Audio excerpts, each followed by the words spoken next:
So, in at number 10, we have witch marking. I'm trying to avoid some things we've already covered in similar videos, so while we've discussed witches, let's talk about witch marks. So during the English and Scottish witch hunt days, there was a belief that witches always had a natural skin mark. This could be a mole, or a scar, or a pock mark, or even a really bad zit. So when they came across a woman whom they thought were a witch, but she didn't have any of those markers, that was the end of it, right? She isn't a witch? Well, no, they gave her a skin mark instead, specifically by using a pricking needle, which the witch hunters would carry. These needles repeatedly pricked the flesh of the accused until it produced the result that wouldn't bleed, but was insensitive to pain, which fulfilled the criteria of a witch's mark. It's a subtle punishment for something that they were yet to be accused of, because by giving them the mark, they could now accuse them. These witch hunt days were a whole mess. Number 9 is marking your territory. Not in a cool, sexy, I got a tattoo way, more in a Scarlet Letter kind of way. As you'll learn in this video, a woman who cheated or even was single and just engaged in intercourse of her own free will could be classified as a sinful adulterer and cheater and be punished, usually a lot worse than a man. So when Nathaniel Hawthorne wrote The Scarlet Letter, he took inspiration from real life events. The letter, which for the character Hester Prynne was just a red A, was usually the letters AD, which stands for adultery, as outlined by the Plymouth Colony Law in 1658. Multiple accounts across Europe verify that someone who was being marked was to be seen out in public without it, could be subject to public whipping and other public humiliations that ensured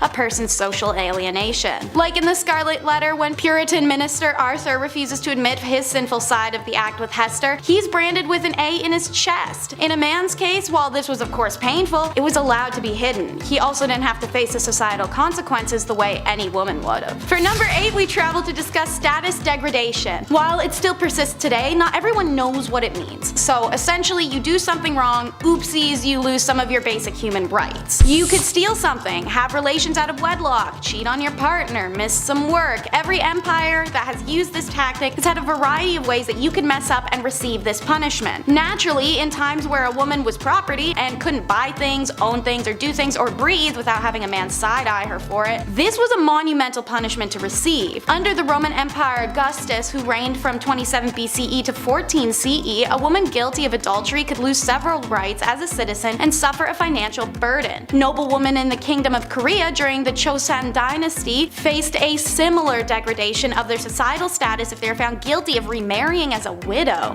This intentionally made it hard for Korean women to remarry, as they would have nothing to offer a new husband, no inherited lands or funds, and a societal belief deemed her as used goods. Even the descendants of widows of the time who had remarried faced status degradation. They were barred from ever holding office. Adulteresses in the Chosun were stripped of many of their rights and privileges once they were demoted to low-born statuses. As serious as these punishments may seem, some high-status women who committed adultery in the Chosun dynasty faced an even graver punishment, which was death. So why take someone's status from them as a criminal punishment? Well, because aside from the fact as a woman you'd essentially be left jobless, homeless, and without any family. Number 7. Apple bobbing. In a time where bodies were literally piling up on the side of the road, I can't believe we got apple bobbing out of the whole ordeal. That's crazy. It seems like ill timing, but it is the Dark Ages. What can you do? Apples historically have always been a symbol of importance. The Greek golden apple started the Trojan War. Snow White's poison apple was a symbol of importance in literature and all that good stuff from growing up. And in the Middle Ages, apples were viewed as a symbol of romance and fertility. These things have roots, pun intended, of course. In medieval times, bobbing for apples was flirty. It was their version of speed dating, dare I say. What happened was all the leftover apples from the big harvest were then put into a big bucket. Each apple had a villager's name on it, and then maidens would have 3 chances. 3 chances to grab that apple with their teeth. 3 chances to win a date with the English Tad Hamilton. What a weird time. Can you imagine if this was in Game of Thrones? Reek is just shivering for 2 seasons bobbing for Ramsay's Bolton apples. We're like, medieval times were dark, holy sh**.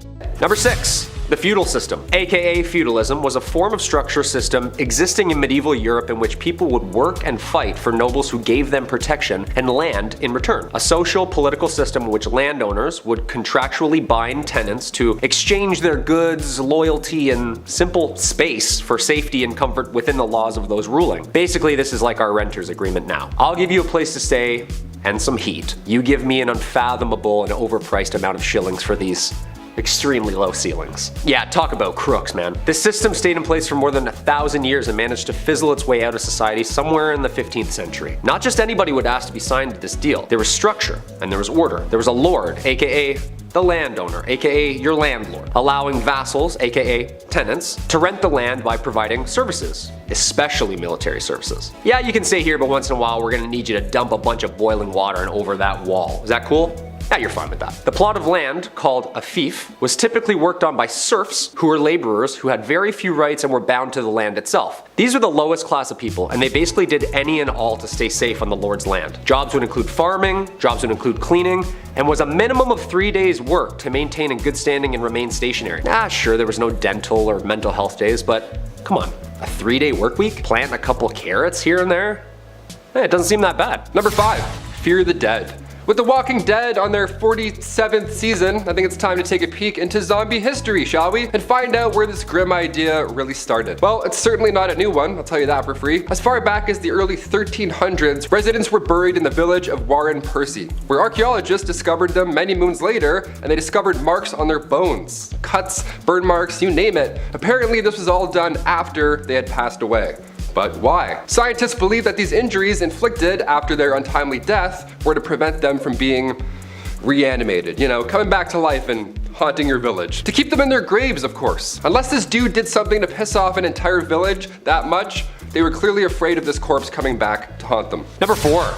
Studia Generale. This period also saw the birth of what we call the modern university. This was a culmination of material translated and taught to provide a new infrastructure to scientific scholars. Some of these new universities were registered by the Holy Roman Empire as an institution of international excellence, giving it the title Studium Generale, or better known as Studia Generale. Most of the early Studia Generale were discovered in Italy, Spain, England, and France. These places of study were considered the most prestigious places of learning in all of Europe. I bet you the school hoodies were still so expensive. Just someone's old textbook with a mustache drawn on Marcus Aurelius. The list and number of institutions began to grow as new universities were founded throughout Europe. As early as the 13th century, scholars from the Studia Generale were encouraged to speak and lecture courses at other institutions within Europe to share documents and information, which led to the current academic culture seen in modern universities today. It's a TED Talk, come on. There had to be one cool professor back then, like the guy who lets the class teach itself, orders pizza, has tenure, and hates the monarchy. Number 3. Medieval taverns. Say you want to grab a pint with the local lads. Where do you get an IPA in the Dark Ages? Where do we get a 6-pack of Arthurian ale? Well, this is the medieval ages, so instead of venturing through the woods to hopefully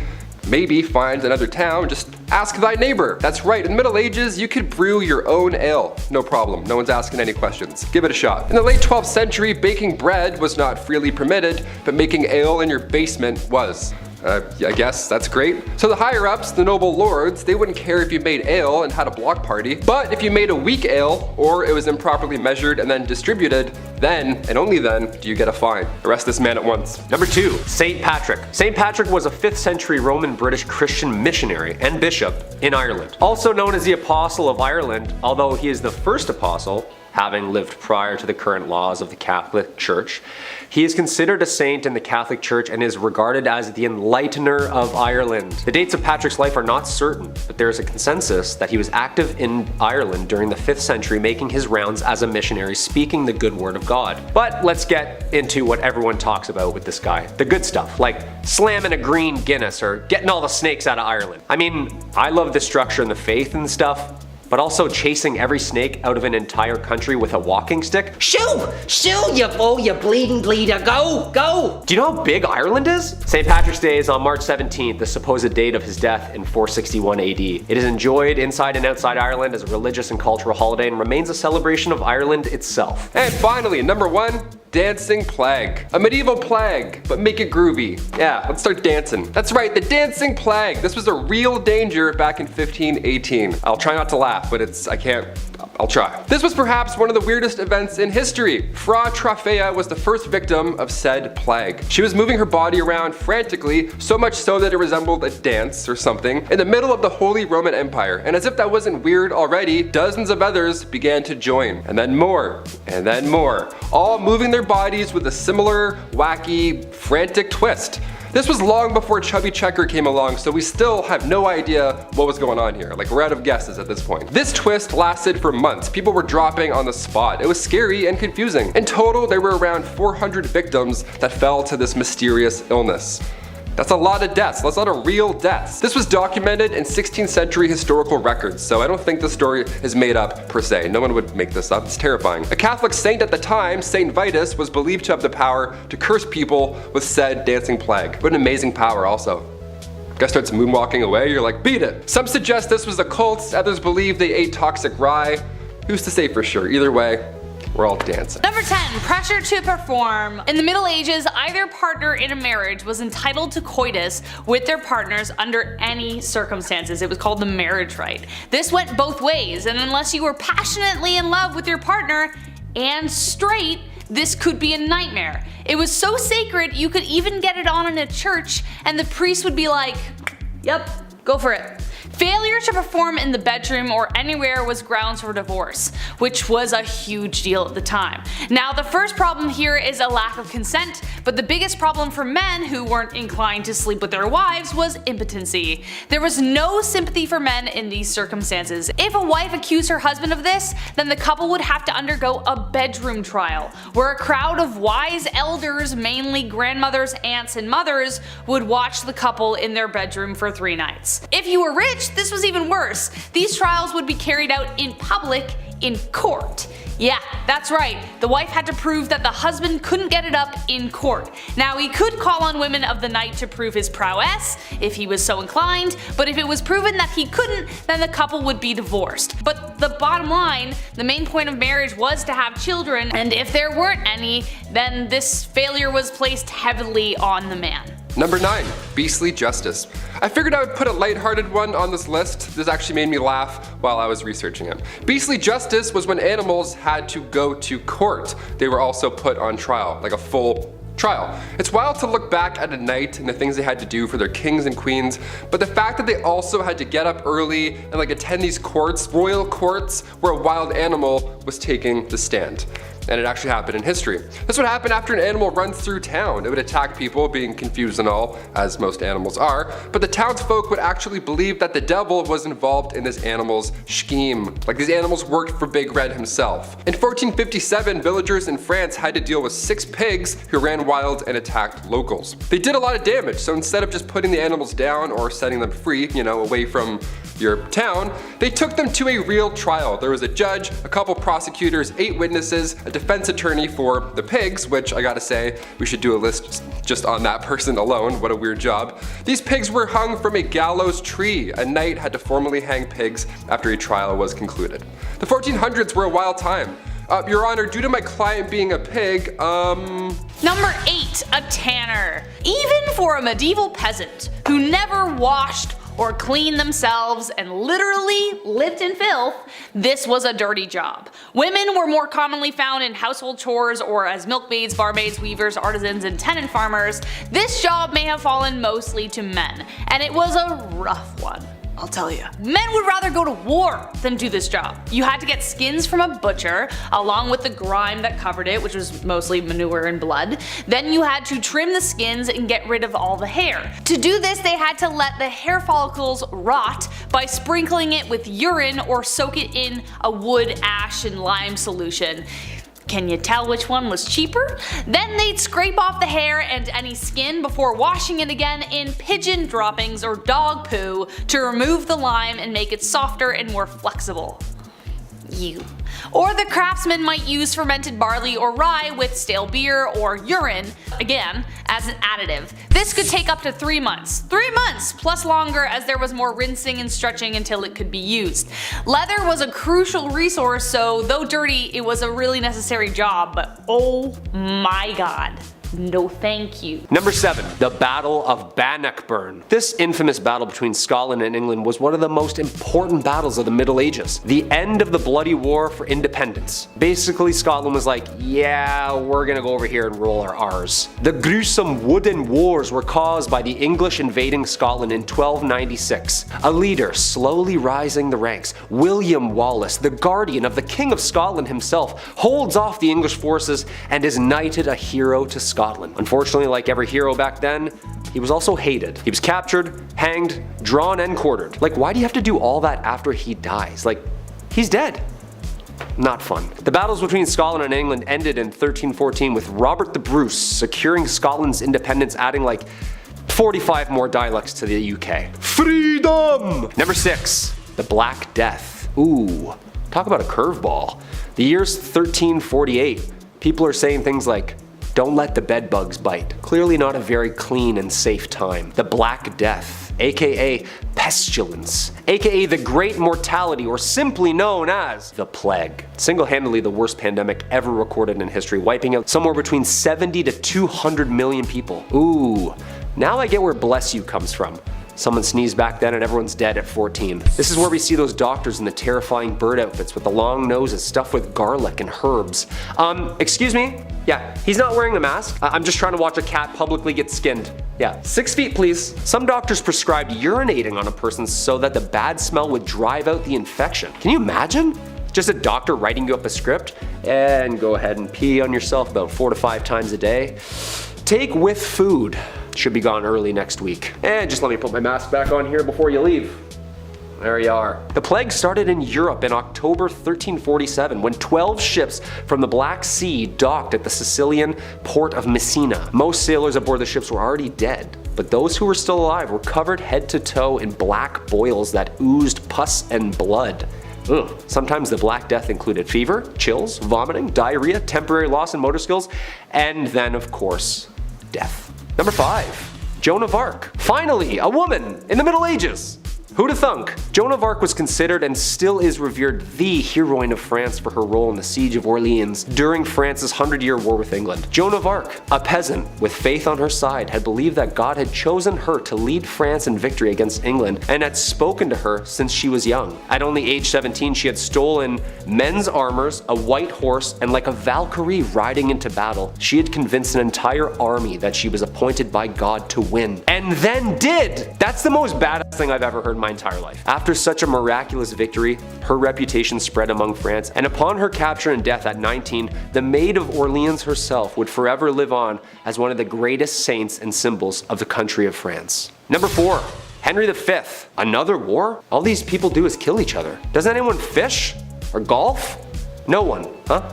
Just swords and heads, swords and heads. A history itself. This time, England beats France. King Henry V, Prince Hal himself, leans into his kingly duties, demolishing France in what Shakespeare would delve into years to come. The Battle of Agincourt is one of England's most celebrated victories and was one of the most important triumphs in the 100 Years' War. Then should the warlike Harry, like himself, assume the port of Mars, and at his heels, leashed in like hounds, should famine, sword, and fire crouch for employment. Henry V, prologue. Good stuff. How come these guys didn't just like rap battle or play soccer or something? Like an arrow right through the chest is way worse than a red card, just saying. Hey, speaking of soccer. Number 3, mob football. I'm not talking about the mafia. Put 1,000 on Brady, would you? I'm talking about mob football, also known as folk football. It's just like our modern day soccer. Town versus town. Except it has an unlimited amount of players. And there's only 2 rules to the game. Get the inflated pig's bladder over the opposing team's lines on the other side of town, and no murdering. I mean, I guess this is closer to rugby? Yeah, this is literally just rugby. This game was played competitively and eventually outlawed at Oxford University in 1555. Just a guy named Jeeves in a polo. Oh yeah, I play mob football at Oxford.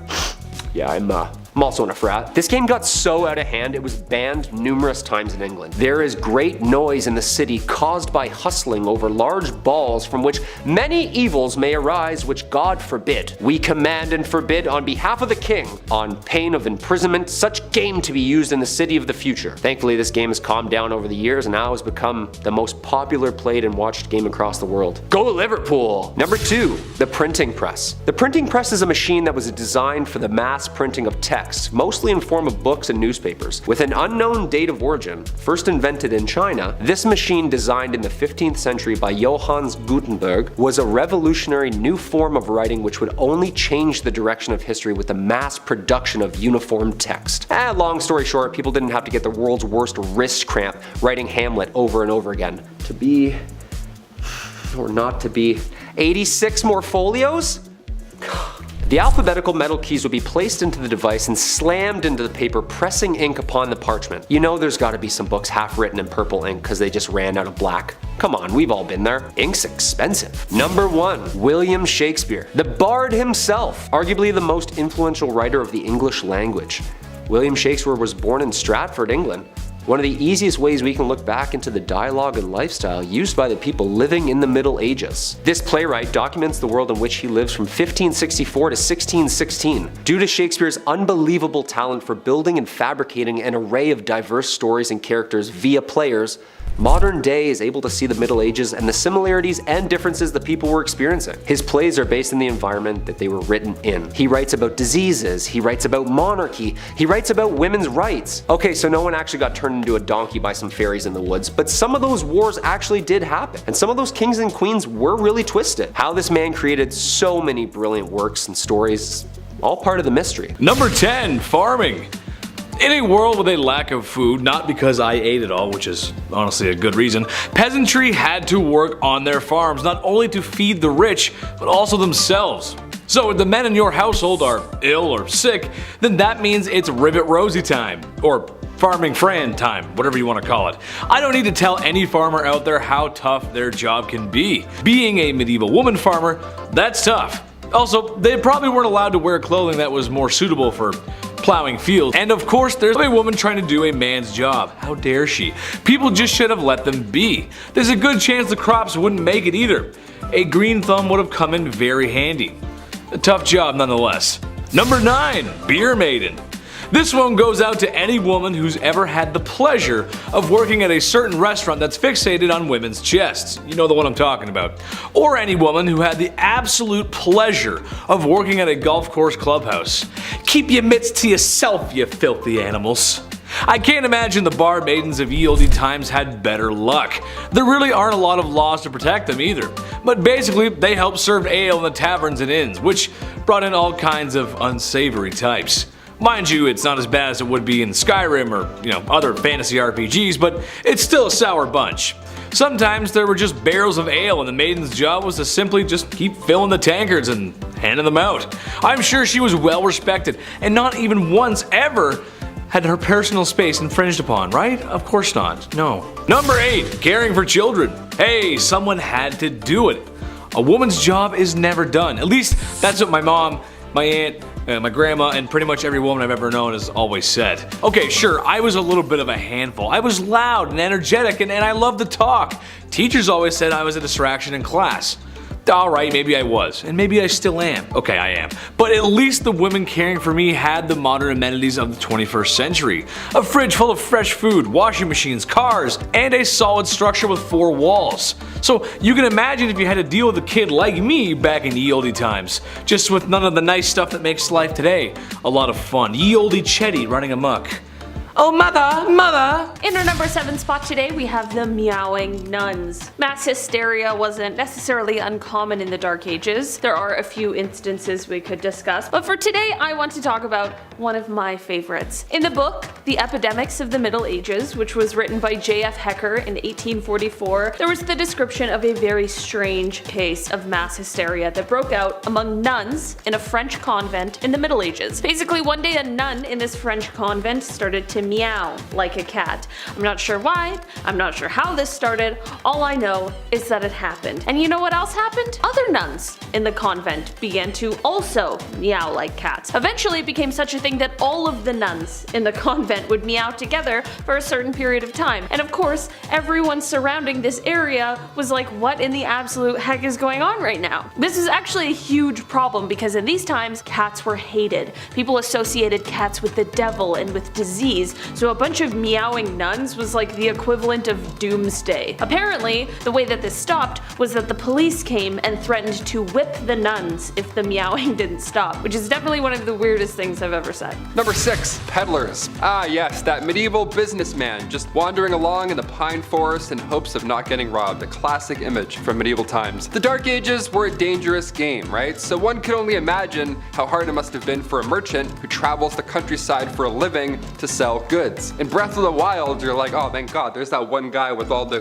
goods that I need. How convenient is this? Awesome. That's not in real life. In the Middle Ages, traveling village to village wasn't an easy task. You couldn't order an Uber and then voila, and unless you were a knight, you probably didn't have a noble steed to take you there. But even so, an outsider showing up to your village to sell goods from a distant land, I don't know, sounds a little sus if you ask me personally. Peddlers were more often than not welcomed with suspicion by locals. Most of the time, peddlers were just accused of being criminals, even if they weren't. Guy shows up, he's like, hey, wanna buy some watches? They're like, you're a robber, you're going away. In our number 5 spot today, we have donations. In the Dark Ages, it wouldn't necessarily be strange to either donate or sell your own urine. Yeah, the market was hot for urine because they used it a bunch during this time in history. Medieval chamber pots would collect all of the stuff from an entire household or public space wherever they were placed, and oftentimes they could later be sold at the local tanner or fuller in town. I mean, talk about an easy way to make some money, but how horrible. The reason this product was so popular is because it was used in a variety of ways. It could be used to clean clothing, to help with the dyeing process, to tan leather hides, and like I spoke about in a recent video, be used to help in the cotton making process in order to make the material soft and not frayed. While the practical uses make the wholesale process a little less peculiar, it honestly still would just be weird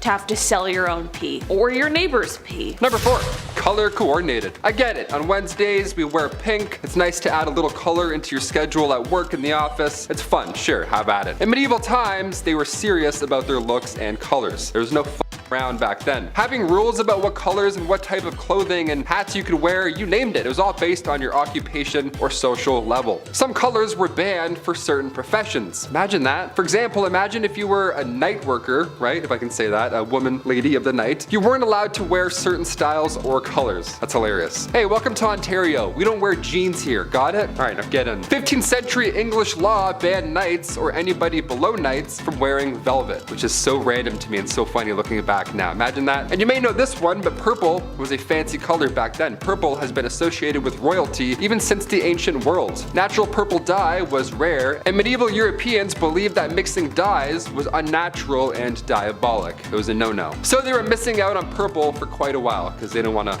you know, mixed goods, if I can say that. In our number 3 spot today, we have divorce by combat. If you talk to most people who are divorced nowadays, they'll tell you about how awful the divorce proceedings can be. It's expensive, it's time consuming, and sometimes things get pretty heated. While these harrowing tales are definitely less than delightful, things could definitely be worse, and by worse, I mean you could be getting a divorce in the Dark Ages by way of combat. The first documented instance of this was created by Hans Talhofer in a 1467 manuscript. He wrote, quote, "As per the instructions, the husband was put up to his waist in a 3-foot wide hole dug in the ground with one hand tied behind his back. The woman was to be armed with 3 rocks, each weighing between 1 and 5 pounds, and each one wrapped in cloth." Basically, the man couldn't leave the hole, but the woman could run around the edge of the pit. He continued on, quote, "If the man touched the edge of the pit with either his hand or arm, he had to surrender one of his clubs to the judges. If the woman hit him with a rock while he was doing so, she forfeited one of her stones." While this sounds like an insane process, it really was true and continued on before growing rare in the early 13th century. Not only has the discovery of this historical practice shed light on something we previously did not know, but it also gives us a glimpse into the gender dynamics of the time period. We're not entirely sure how this sort of divorce ended, but many speculate that this basically continued on until one of them died or one of them surrendered. Number 2, bucket family style. For my last one today, we're getting real cozy. Real cozy. Remember in Charlie and the Chocolate Factory when all his grandparents have to share that one rickety old bed? Well, that's what everybody at home looked like in the Dark Ages. Imagine being in the middle. I'm already anxious thinking about it, just stuck. I mean, think about it though. Back then, space was so limited. Warmth is also a plus in those winter nights. And beds, they were massive. They were made of straw and wood. It was a whole thing. It was a whole situation. It's not like you could fit more than one of these in your home. No way, Jose. Even in the royal household, this was a common theme. King Richard I of England and King Philip II of France both had to sleep in the same bed as an act of diplomacy. Again, I would be so anxious and awkward there. I'd be like, oh, excuse me, Mr. King guy, you're snoring too loud. In our number 1 spot today, we have affairs of the court. If you know anything about marriage in the Dark Ages, you know that love was often not a part of it. To sort of piggyback off my last point, if you were in a love bloodless marriage, like most everyone else was in the time, but didn't want to go through the process of beating your spouse to a pulp or any of the other divorce methods at the time, you could instead turn to courtly love. This wasn't for the common household and instead was for members of the court, but it allowed the lords and ladies of the time to experience love and courtship despite what their marital status might be. Yeah,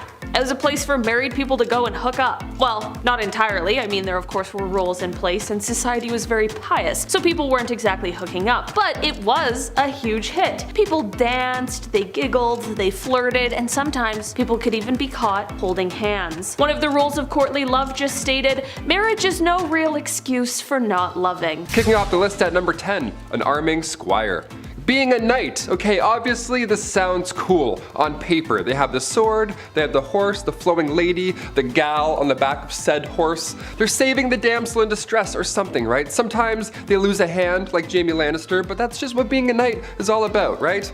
Also, spoiler alert, if you haven't seen Game of Thrones 9 years ago. It wasn't always a fairy tale epic being a knight. First of all, this process starts when you're 7 years old as well. So you would be given to a noble to learn for 7 years, and then at age 14, you became a squire. Ah yes, a noble squire. We've heard this term before. What do they do? Well, it's a knight's intern. Yeah, not an ideal job to have when you're young, but it's a job nonetheless. Also, you had no choice, so you had to do it. Welcome to the Middle Ages. Arming squires, they had a lot of responsibility. Arming squires would repair a knight's armor while they were still wearing it. Yeah, how fun is that? Oh, which buckle was it? Ah, yes, that one. Yeah, fixing up chainmail on a grown man's thigh. Not ideal. Welcome to the Dark Ages. Pretty dark. Also, after these epic, messy battles, arming squires would have to clean everything off of their armor. Yeah, everything. A lot of yuck going on in that business day. This was long before Dawn soap was also a thing, so they had to clean with urine. Yeah, gross. So gross. It gets worse and worse. Welcome to the Dark Ages. Number 9, plague bearer. Yep, this one's as awful as it sounds. The title of this one really gives it away. The hot summer of July 1665. What to do with all of these poor souls who have been hit by the plague in the Dark Ages? Where do we put them? What do we do? You can't just hide them all in the catacombs this time around. So now what? Well, a plague bearer, he's got your back. Church wardens would organize burials, right? This was a normal thing even back in the Dark Ages in the 1600s, but when the plague hit, they had to change things up a little bit. If somebody had the plague, these guys would be responsible for transporting them far away and then burying them. A church would house these plagued souls away from society. How grim is that? But it's probably a great call, all things considered. Poor guy. Number 8, a knight. When we think of the knights in, the Dark Ages and stuff, we often forget about the silly royal duties that one had to attend to. Yeah, you thought jury duty sucked. Oh boy. Beastly justice. You ever heard of this? If not, buckle in. Beastly justice was when animals had to go to court. Yeah, they were put on trial as well as humans. It's wild to look back at a knight and all the things they had to do for their kings and queens, but the fact they also had to wake up early and attend court like a noble, royal court where a wild animal was now taking the stand. What a joke. I'd be like, really? Do I have to be here? I woke up at 4:30. What's going on? Yeah, this would happen after an animal runs through town. It would attack people, being confused and being an animal and all, but the townsfolk would actually believe that the devil was somehow involved in this whole ordeal. These animals worked for Big Red himself, right? How weird is that? In 1457, villagers in France had to deal with 6 pigs who ran wild and attacked locals. They did a lot of damage apparently, but instead of just, setting the animals free or putting them down or whatever, they just took them to court. A real court, a real trial. There was a judge, a couple prosecutors, 8 witnesses, a defense attorney for the pigs, which I gotta say that we gotta do a list on that. That's a terrible job. That's one of the worst jobs ever, I lightly introduced here. These pigs were then hung from a gallows tree. It was so horrible. The Dark Ages. Dark, right? A knight had to formally hang pigs after a trial was concluded. Yeah, being a knight sucked. At number 7, no pleasure. The Dark Ages were heavily immersed in religion. In medieval Europe, they took Christianity very seriously and people followed the church very closely. The mission of people back then was to live a good Christian life and to not commit any sins, but one of those sins was a little unfortunate when you look back on it. Back then, any sexual acts that were meant for pleasure and not for procreation was considered a sin. That meant that sexy time was reserved for furthering the population and that's it. And if you did anything recreational, you would be getting a one-way ticket to hell. Along those same lines, it was also believed that female domination was also a sin, and so the woman could not get on top, or again, straight to hell with her. One saint, Francesca Romana, was so afraid of experiencing pleasure when she slept with her husband that she literally burned her lady bits with hot fat so that it would make the experience as miserable as possible. That sounds horrible. At number 6, cemetery fun. What types of things do you guys like to do for fun? Do you play video games, or read, or maybe you watch Netflix or YouTube? Huh? And where do you like to go for fun? Maybe the mall or to your friend's house? Well, if you lived in the Dark Ages in Europe, you would go to the place that everyone goes for fun, the cemetery. Yep, you're gonna go kiki it up with the corpses, and unfortunately they're not corpse husband, although corpse, if you're watching, hit me up. Thank you. Anyways, back in the Dark Ages, the cemetery was the place to be. It was considered to be the social hub of the community. Back then, people held theater performances, elections, trials, and even set up businesses in the cemetery because the graveyard shops were exempt from taxes. There was quite a lot going on in the cemetery, but it was almost the equivalent of going to the mall. But I want you guys to tell me if you would ever be like the people in the Dark Ages and just go to the cemetery for fun. At number 5, an eye for an eye. When it came to the legal process in medieval Europe, things weren't always fair. I mean, they tried women for being witches and prosecuted animals for various crimes. Their punishments were sometimes swift and just, and other times they weren't. People back then believed that when found guilty of a crime, there were worse punishments than losing a hand or something. As I mentioned a little earlier, they were quite fond of public humiliation, but they also believed in issuing fines and even kicking someone out of the community altogether. If someone was found guilty of a violent crime, then they would be subjected to punishment that would cause them pain as well, but not to teach them a lesson, but rather to brandish them so that they would be recognized as a person in the community who did that one thing to that one person, you know? Since these people were very religious, they also had to make up with God for whatever crime they committed as well, so usually that would involve fasting, and then it would be up to Sky Daddy to determine if further punishment was needed. At number 4, the king's evil. Being a king or queen in the Dark Ages might seem like a pretty cool job, but I don't really think it was. With the rivalries these people had, they were at risk of being assassinated in one way or another, they had to worry about their bloodlines, and of course, the thing that everyone had to deal with, illness. Some kings, to help out their people, were tasked with healing an illness called the king's evil, and you're probably wondering, well, these kings weren't doctors, how did they cure illness? And to that I say, well, they touched it, of course. This whole thing started in the 11th century when Edward the Confessor became known for touching a person suffering from scrofula, aka the king's evil, and they cured them. People thought that this was a miracle, and so for hundreds of years after that, English and French monarchs were tasked with touching the sick to cure them of this illness because the monarchs were believed to be an incarnation of the divine. At number 3, tooth worms. If you're one of those people who really hate going to the dentist, just be glad that you didn't have to go to the dentist during the Dark Ages, because that was an absolute nightmare and a half. Not only do they not have any proper medication or anesthetics, but you could also get the worst diagnosis your dentist could ever give you, and that was a diagnosis of an infection of tooth worms.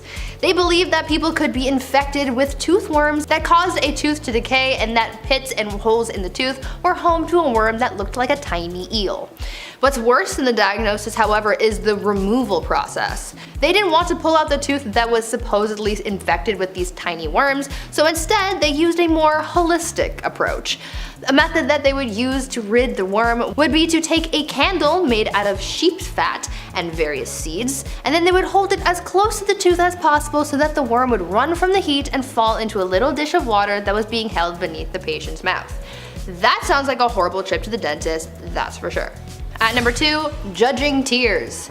In modern times, somehow we've come up with this idea that only girls are allowed to cry. I think that's pretty BS, and it's healthy for everyone to express their emotions, and funnily enough, they believed the same thing back in the Dark Ages.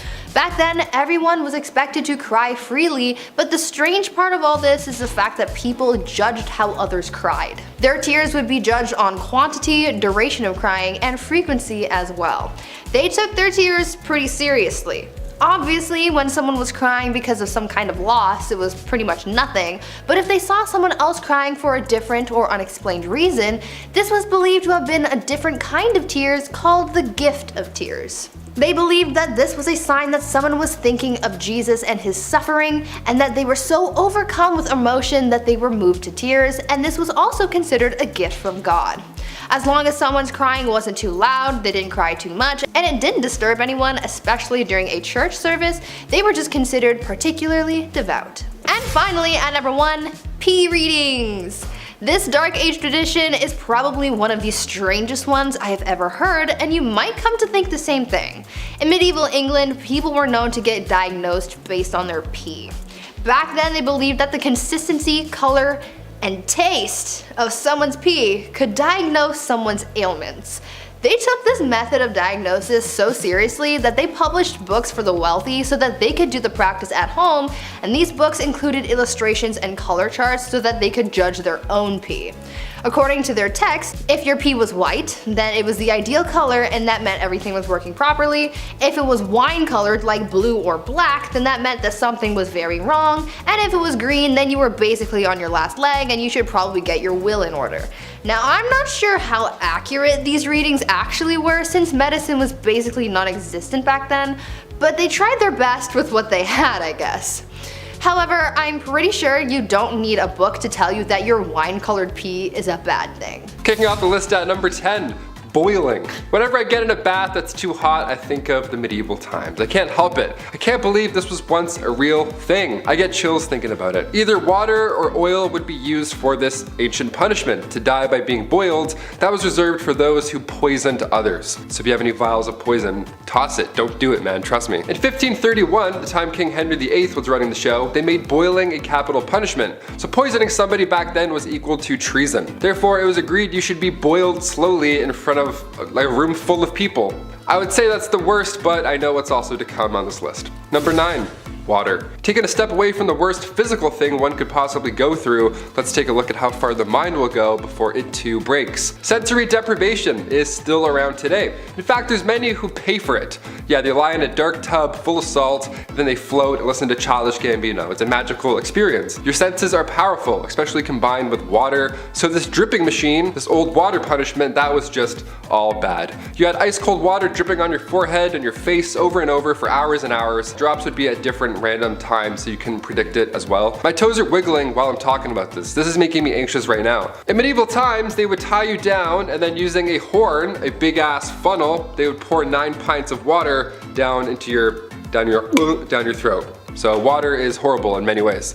Number 8, fire. Can't talk about medieval punishments without mentioning this witchy classic. Commonly practiced in Babylonia and ancient Israel, then later on in Europe with the classic witch hunts, burning at the stake didn't come from churches, like many believe. They didn't call the shots there at all. That was mainly how small towns settled local beef. Yeah, by burning at the stake, instead of just like a fist fight at the park. Burning at the stake came in full swing way back in 1431 in France. French disbelievers like Joan of Arc, they were burned at the stake. It was crazy that they actually did this as a form of punishment. This is one of the worst medieval punishments, and believe me, there's a little bit of a silver lining here. It was quicker than most. Sometimes. Gunpowder was sometimes used so that the burning and stuff would be much faster and brighter and louder and much more horrible. A lot worse on paper, but a lot faster. So honestly, I think it's better. History is insane. Another red hot punishment used in medieval times was when the accused had to hold a red hot iron bar and then walk a few steps with it. A red hot iron bar, your hands were literally toast at that point. Here's where it gets even worse though. 3 days later, the accused would come back to the court, and then when the bandages were removed, if their hands were healing, they started to heal, they were deemed innocent. They were on the path to goodness and whatever. If their hands were still in horrible condition from, say, I don't know, holding a red hot iron bar, then they were pronounced guilty. That's how the courts worked back then. At number 7, Feast of Fools. One of the more lively aspects of the Dark Ages was the many festivals and holidays that were celebrated. Though most of the population worked grueling hours for days on end, they often got breaks to hold celebrations. Most holidays and celebrations that were held were religious, but others were just silly and were designed for people to have fun, like the Feast of Fools, for example. The Feast of Fools was held in early January and was inspired by the pagan festival of Saturnalia. This was a pretty interesting festival because it involved swapping the highest respected officials with serving maids, and they became masters and were crowned kings of misrule. This festival first started as something confined to the church, but soon became a bigger affair with parades, comic performances, music, costumes, and even drag. These people really liked their festivals. Another pretty weird festival that they held was the Festival of the Ass, where a young girl carrying a child would ride on the back of a donkey into a church, and during the service, instead of saying amen, they would say hee-haw like a donkey. I know, bizarre, right? At number 6, soccer. These days, people regard soccer or football as a modern European sport, and though it is popular in these modern times, it turns out that the sport has been around a lot longer than you might think. Soccer was first played back in the Dark Ages, however, it is very different from the soccer that we know today. Back then, the sport didn't even really have a name, and there were no rules either. The only thing that people followed when playing the game was the objective of winning. Back then, you were allowed to win by any means necessary, besides deliberately offing people, of course. Back then, soccer became known as a pretty brutal sport. It was violent, chaotic, bloody, and sometimes even deadly. It involved an infinite amount of players, so it was really a free-for-all on the playing field. The sport was so intense that in 1314, King Edward II banned the game, decreeing, quote, "on pain of imprisonment, such games to be used in the cities in future," end quote. Glad things have changed since then, because FIFA would be really intense if it hadn't. At number 5, weddings. Marriage and weddings back in the Dark Ages were very different than they are today. Back then, because the average life expectancy was so low, people started getting married and having kids very young. Usually, girls would be married off as soon as they hit puberty, around the age of 12, and these marriages were not for love. Arranged marriages were the norm back then because it was mostly used to join families for status or for alliances. Marriage ceremonies were also very different back then. Because marriages just weren't as big of a deal back then as they are today, it didn't matter where you got married or how soon. Most people didn't need permission to get married, so they could hold the ceremony anywhere. Marriage ceremonies were held in places like pubs, in the middle of the street, or even in bed. Because of this, it made it really hard to know who was really married and to whom until the 12th century, when it was declared a holy sacrament that must be observed by God. To make things even weirder, the consummation of marriage was also pretty odd because it wasn't a private affair. The act of bedding wasn't seen as an intimate moment between the couple, but rather an investment in the union, so it was observed by witnesses. I am certainly glad things have changed. At number 4, jesters. You would think that being a court jester in the Dark Ages would have been a pretty bleak job, but you would actually be wrong. I mean, yeah, they looked funny with their outfits and hats modeled after the ears of a donkey, but jesters actually held a lot of power in court, making their job a pretty good one compared to other common folk. The court jester's job was to make people laugh by doing tricks, stunts, and telling jokes.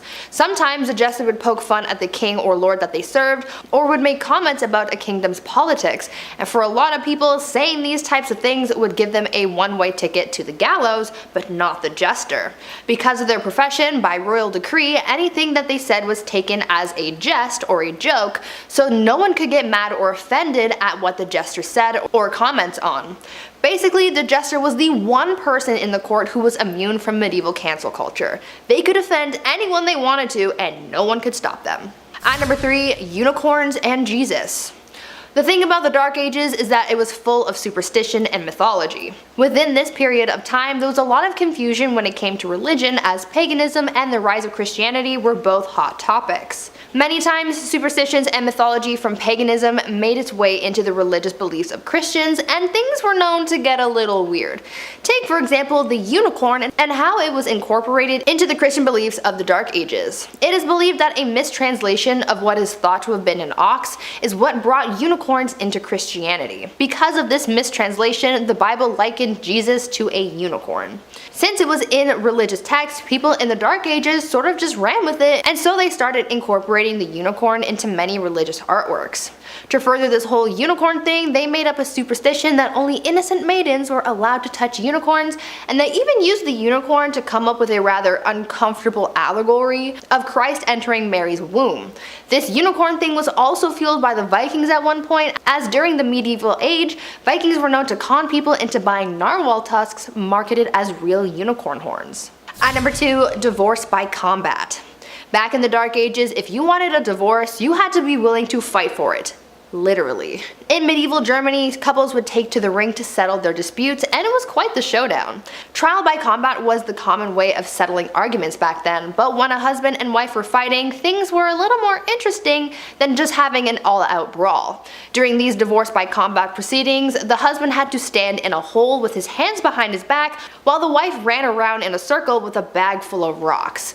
I don't really see how this settled anything, but who am I to question the methods of the Dark Ages? And finally, at number 1, animal court. I think that one of the weirdest things about life in the Middle Ages was their legal cases. As I just told you, their divorce proceedings were literally a trial by combat. They also found bizarre ways of trying someone if they were accused of witchcraft as well, and that was pretty dark, but the strangest court battles involved animals. Yes, animals were sometimes put on trial back in the Dark Ages. All animals from livestock to pets and even insects were not safe from the law, and they would be put on trial if they were suspected of breaking the law. According to records from the Dark Ages, at least 85 animals were put on trial for a number of reasons. Pigs were the ones who were put on trial most often for chewing off people's body parts and even eating children. In 1474, a rooster was put on trial and found guilty of the unnatural crime of laying an egg, and even unwanted rats were put on trial and received strongly worded letters demanding that they leave the premises.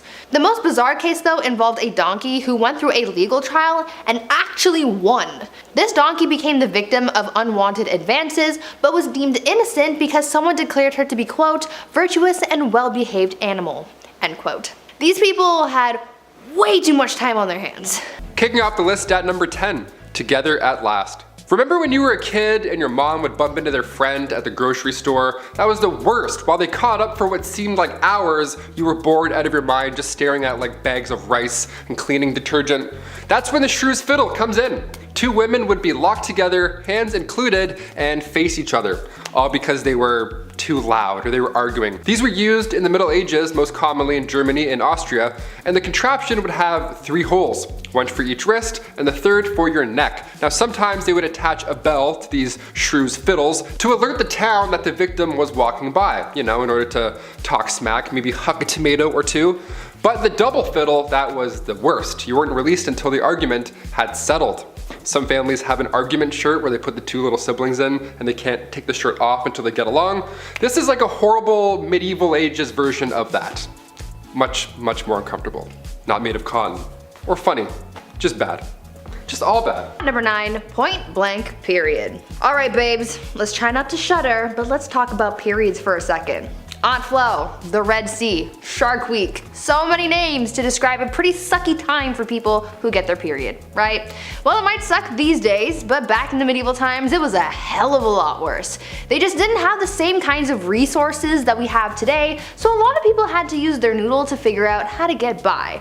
Period products weren't really a thing back then, so people had to get creative. They would use rags or other linens to fashion a pad, but underwear also wasn't really all that popular yet, so they had to find a way to keep things in place. They would also sometimes fashion a makeshift medieval tampon of sorts where they would wrap cotton fabric around a twig and shove it up their hoo-ha. Sounds mighty uncomfortable if you ask me. Some people would also seek out bog moss because it was remarkably absorbent, so they would make their period products out of that sometimes too. This type of moss garnered the name blood moss because of its use in treating wounds and use in period products. For other people who just couldn't create these kinds of things, they would just resort to wearing red the whole time, so everything just kind of blended in. Menstruation, but make it fashion. Number 8, the ducking stool. This next one requires so much effort as like a team. I can't believe this was a real thing. The ducking stool was made to punish women involved in sexual activities. How dare you? Shame. Men were punished too, but if we know anything about history, it was mostly women who had to put up with this shit. There was first the standard ducking stool, so women would have to sit in this chair, strapped down while sitting outside of their home, or they were carried down the street. Humiliation at its finest. The town would be like, they had sex, can you believe it? Let's take the day off work and embarrass them now. Losers, they're the losers. So stupid, so backwards. The second version of the ducking stool was essentially the same thing, only it was ducked into a river over and over and over again to cool her moderate heat. At least that's what French writer Francois Maximilien Misson says. They should cool off all those angry villagers, if anything. I don't know, dip them in the river. They're the ones burning with rage because somebody who lives over there had sex once. It's really weird. Go home, relax. Number 7, the rack. On to something not so hot and fast, but rather dull and slow. The rack is surprisingly well known. It was originally introduced to the Tower of London around 1420. The Duke of Exeter referred to this device as his daughter. What a weirdo. It's like guys who call their car like she. It's like, okay, just a little bit too close to your automobile, man. Relax. It was an open bed frame type device where your ankles were tied at the bottom and your hands were tied at the top. Already we're off to a horrible start. It was horizontal as well, and sometimes it was up. It was all bad. It would just leave you hanging by these ropes, and these ropes were slowly tightened more and more, obviously causing some problems to muscles and joints that were, holding things in place.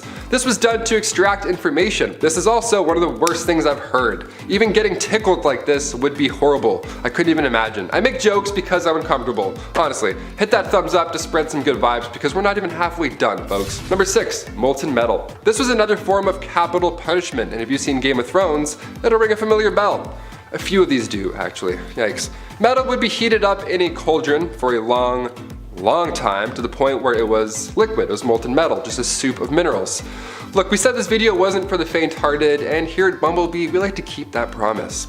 They would then pour the molten metal on your head, or more commonly known, they pour it down the throat of the accused. Obviously, it wasn't done as a method to extract information, it was done to brutally end someone's life. Because they're not talking after that, of course. Execution by molten metal was supposedly done to a wealthy Roman general, Marcus Licinius Crassus, back in ancient times. The metal would burn your muscles and skin, literally cooking it, and then after a few moments, it would harden. Bad, not good. Number 5. Keel hauling. Not to be confused with Kegels, keel hauling was reserved for the worst of the worst at sea. This was used by pirates for sailors who disobeyed orders and all that jazz. The victim would be suspended by a rope with rocks or weights around their ankles, then they're lowered to the keel of the ship where all the sharp barnacles live. After so long, these ships are so old, it's just piled on, layers and layers of barnacles. Then they would get dragged all along them with the water and everything. Water plus pain, it's a lot, it's a deadly combination. Anything to do with barnacles in the sea, no chance. I'll literally tell you anything, Blackbeard. Anything. Number 4, solitary confinement.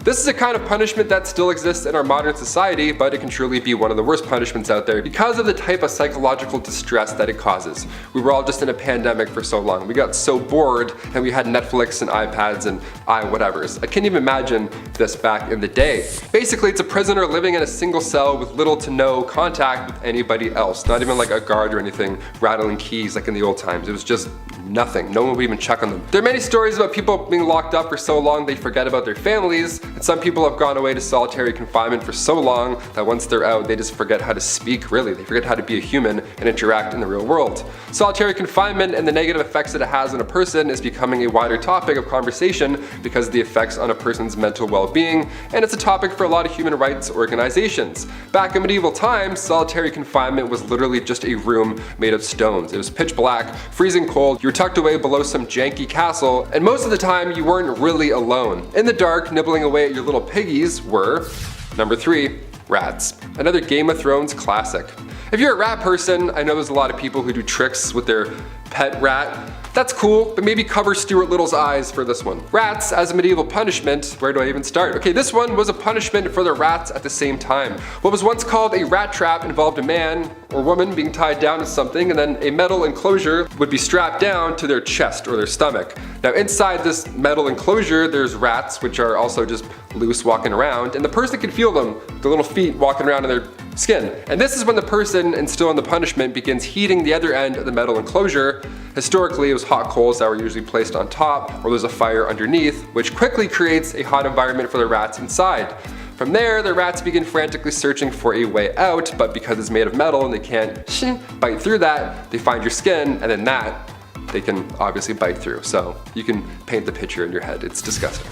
Number 2, the breaking wheel. The breaking wheel is literally just a large disc, a pirate ship wheel almost, just lying there, where somebody is then tied to it and everybody else just hammers them and beats the shit out of them over and over.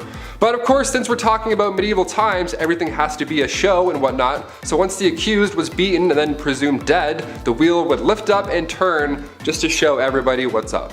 Another way to use the breaking wheel, yep, there was more than one, again, creative folks back then, they would tie a person to the wheel and then continue to rotate it, and then all the ropes below would get tighter and tighter and twist. Kind of like the rack, but with a literal twist. And finally, coming in at number 1, the brazen bull. This one takes the rat's problem and then makes it a you problem. Out of all the ones on this list, the brazen bull is the last one that I would do. Straight up haunting. It's also been referred to as a Sicilian bull, and basically it's not too complex. There is a bronze sculpture, often in the shape of, you guessed it, a bull. But in medieval times, it was just a big, closed cauldron, and usually it was large enough to fit a person inside. Yeah, this was in a Saw movie too, I believe. That's how you know it's a good one, when it's in the movie Saw.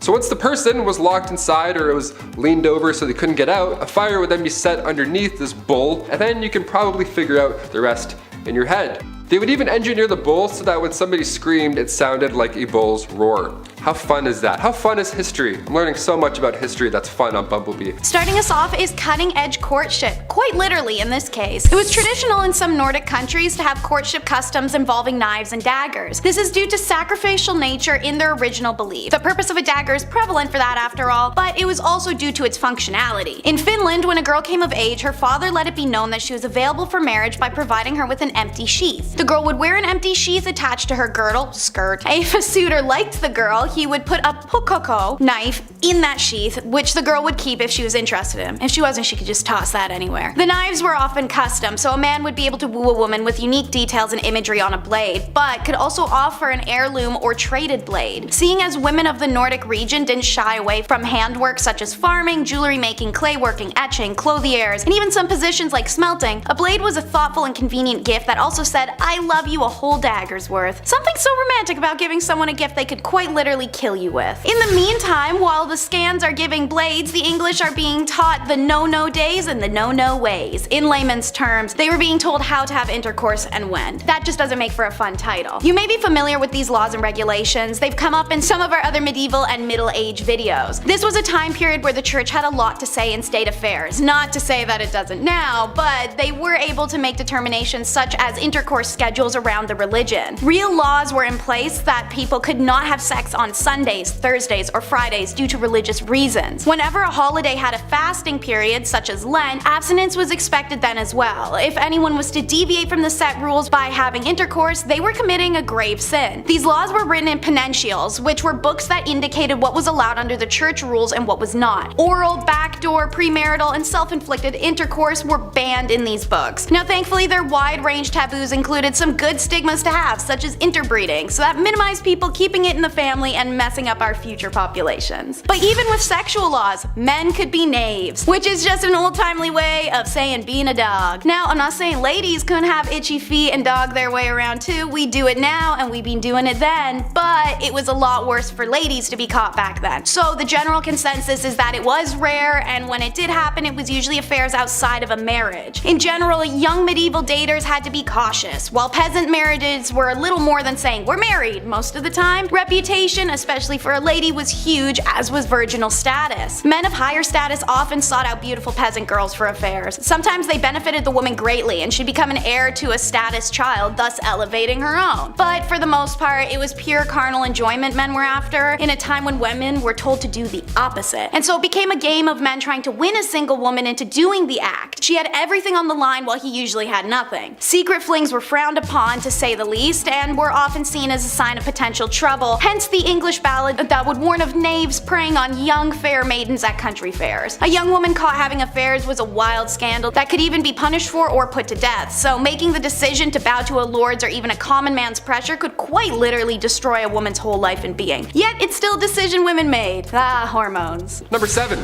Being a knight. Being a knight, obviously it sounds cool. They have the sword, they have the horse, the flowing hair, they're saving the damsel in distress, all that jazz that you picture in your head. It actually sucked being a knight, a lot. First of all, chainmail. You know how heavy chainmail is alone? It's like 55 pounds, and that was underneath all of your armor. No way I could climb up on a horse wearing armor or chainmail. My knees would buckle. No thank you. Being a knight is something that starts when you're 7 years old as well. You would be given to a noble to learn for 7 years, and then at age 14, you would become a squire. A knight's intern, not an ideal job to have when you're 14, but okay. But if you stick it out for just 7 more years, then you become a knight. And then you can get your chest blown off jousting. Neat. All that time just to get rocked by another bigger dude on a bigger horse. No, just no for me. Number 6. Death by anything, but mostly violence. Life in medieval times was considered basically brutal and short. If it wasn't the plague, it was a cold. If it wasn't disease, it was the weather. If it wasn't the weather, it was famine. If it wasn't famine, it was violence everywhere else. It was a damn miracle if you survived childhood. If you had to pick any other time in history to live, like you couldn't live in this one. Taylor asked me this earlier and I had a response, but it definitely wasn't this time. Literally block this time period from your mind. Between 1330 to 1479, men could expect to die 9 years sooner than their female counterparts. The reason was violence against men by other men. But the biggest factor that made especially men's lives so short was the violence, as I mentioned. Think about it. It was men who were often called to war with only their farming tools, or if they were proper soldiers they would have had more, but they were called off to do jobs that literally required them to kill or be killed. Homicide levels in medieval England were around 10 times higher than they are today. This isn't to say at all that women were excluded from this, they were mostly the victims of this violence, but there was a culture around men that expected them to take part in violence to the extreme. From drunken brawls, to duels, to playful sword fights gone wrong, torment, there was a lot going on. Male gangs were responsible for most of the mayhem as they were bolstered with the need to prove themselves. But also, if you were about to get mugged in an alleyway and somebody wanted to fight you, which was very likely because everyone was on edge, it was good to have backup. Number 5. Rat catcher. As the name hints towards, rat catchers are one of the worst jobs you can have in and around a castle. It's an important role, of course, like being a fool or a literal walking talking toilet, which I'll get into later, but there needs to be a chasseur de rats. Chasseur de rats. I'm just gonna start calling myself that. Back in those times, rats and mice were the leading source of spreading disease. They didn't have city buses or, people walking around throwing bottles, and with these castles being big and dark, they were probably full of rats. Black rats were a common household problem, yuck, so in comes the well-respected rat catcher. These guys would sometimes try and use spells to get rid of rats.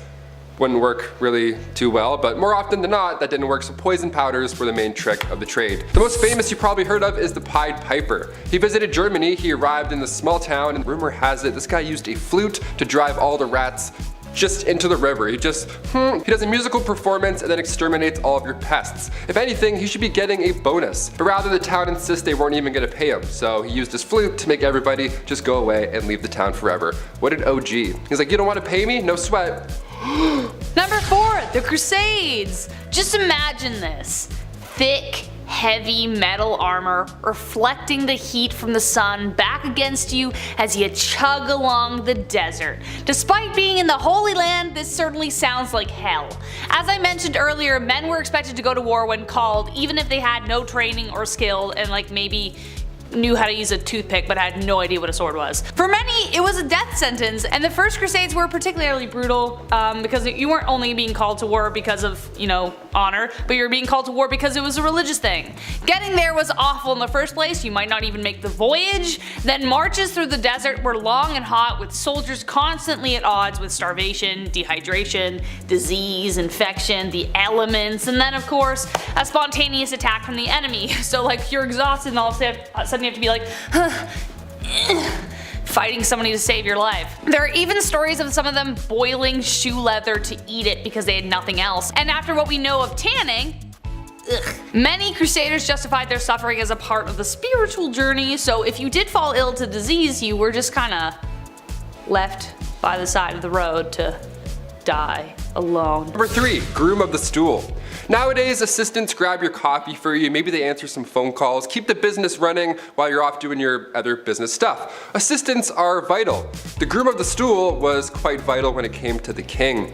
Created by King Henry VIII, the role was to assist the king's bowel movements. Yeah, you had just a box with you that you carried at all times, little opening lid, smelled horrible, and you would literally follow the king until he needed to use you. Yeah, porta potties weren't a thing, and there's no way you're going to catch a king in the woods. In fact, you won't even catch a king wiping his own behind. That was also reserved for the groom of the stool. Lucky you.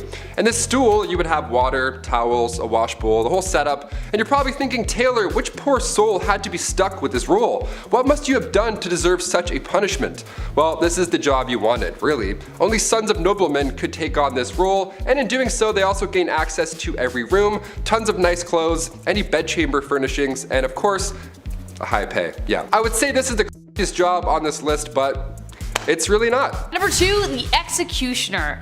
A man named Franz Schmidt meticulously chronicled his life as an executioner in detail, and well, as you can guess, it's not a fun one, but there was a lot of humanity behind it too. He had to start practicing on pumpkins at first, then graduate to live animals, and then humans. Who would choose a role like this? Well, though legally the role wasn't hereditary, it pretty much was by expectation and blood. The job was passed from eldest son to eldest son, with other sons being trained to fill vacancies. Daughters of executioners married sons of executioners, so the position would continue. As most people saw this as a pretty undesirable profession, it was difficult to keep anyone at their posts, so the job fell to the men who inherited the axe, as it were. So not legally, but it was. This cycle of executioners created something called executioner dynasties across Europe. The existence of these dynasties meant that men were trapped in this cycle of employment and had few other opportunities to work. It also meant you had a very lonely life, as people who associated with death weren't people anyone liked to hang around. And number 1, the gong farmer. The gong farmer, of course we had to end on this one, as it's definitely the most crappy of the list. Medieval washrooms are just horrible. They're not really a thing. They didn't have the sanitation techniques that we have today. Stuff would often pile up within the castle walls, and over time it would smell worse and worse. You can only imagine. The rat trapper would be around this area too, I'm assuming. So maybe they would see each other and fist bump and be like, hey, our jobs suck, nice, let's do it, get that bread. So these respected gong farmers, they would come in and take the bad stuff away from the castle. They were crap commuters, essentially. These cesspits were usually in the bottom of the castle, the lowest level, because you know how gravity and things work. These guys would go in and dig through years of yuck, piles of it, just moving all day long back and forth out of the castle. They too were paid well, really well obviously, but a lot of these gong farmers got sick. A good number of them just wouldn't come out of those pits. Pretty horrible, right? And on top of that, people didn't like talking to them. Their job wasn't cool, like the guy who takes heads. Head and shoulders also didn't exist back then. They didn't smell the best. They were often just kind of and they cross the street. It was sad. It was all bad. Hashtag all bad. Number 10. The Doomsday Book, 1085. The Doomsday Book was created under William I, also known as William the Conqueror. Like, you're already the first, man. You don't need 2 names, come on. This guy basically drew up a book to document people's money so that he could tax them. Oh yeah, this is the very first time surveyors went town to town and recorded how much money you would owe for simply just doing you. Men would show up at your house asking how much money you made and document your spending habits. 5 shillings on groceries, huh? Okay. And 5 on that phone plan. Look, tax season's coming up, Arthur. It's not looking good, man. Talk about a bunch of crooks, huh? Imagine owing someone money for just trying to make an honest living. Yeah, thank God that didn't catch on, right guys? Oh, speaking of, I gotta phone H&R Block. Number 9. The Crusades. A 3-part miniseries spanning over 200 years. These bloody and ruthless wars were battled between Muslim and Christians for the proprietorship over sacred sites and the land in the East Mediterranean. A 3-part miniseries spanning over 200 years. These bloody and ruthless wars were battled between Muslim and Christians for proprietorship over sacred sites and land in the East Mediterranean. Wars that resulted in 6 million deaths. The Knights Templar, a brotherhood of highly trained soldiers horseback bashing their way through the East. These guys were the real deal, almost like the Navy SEALs of their time. We've seen these paintings.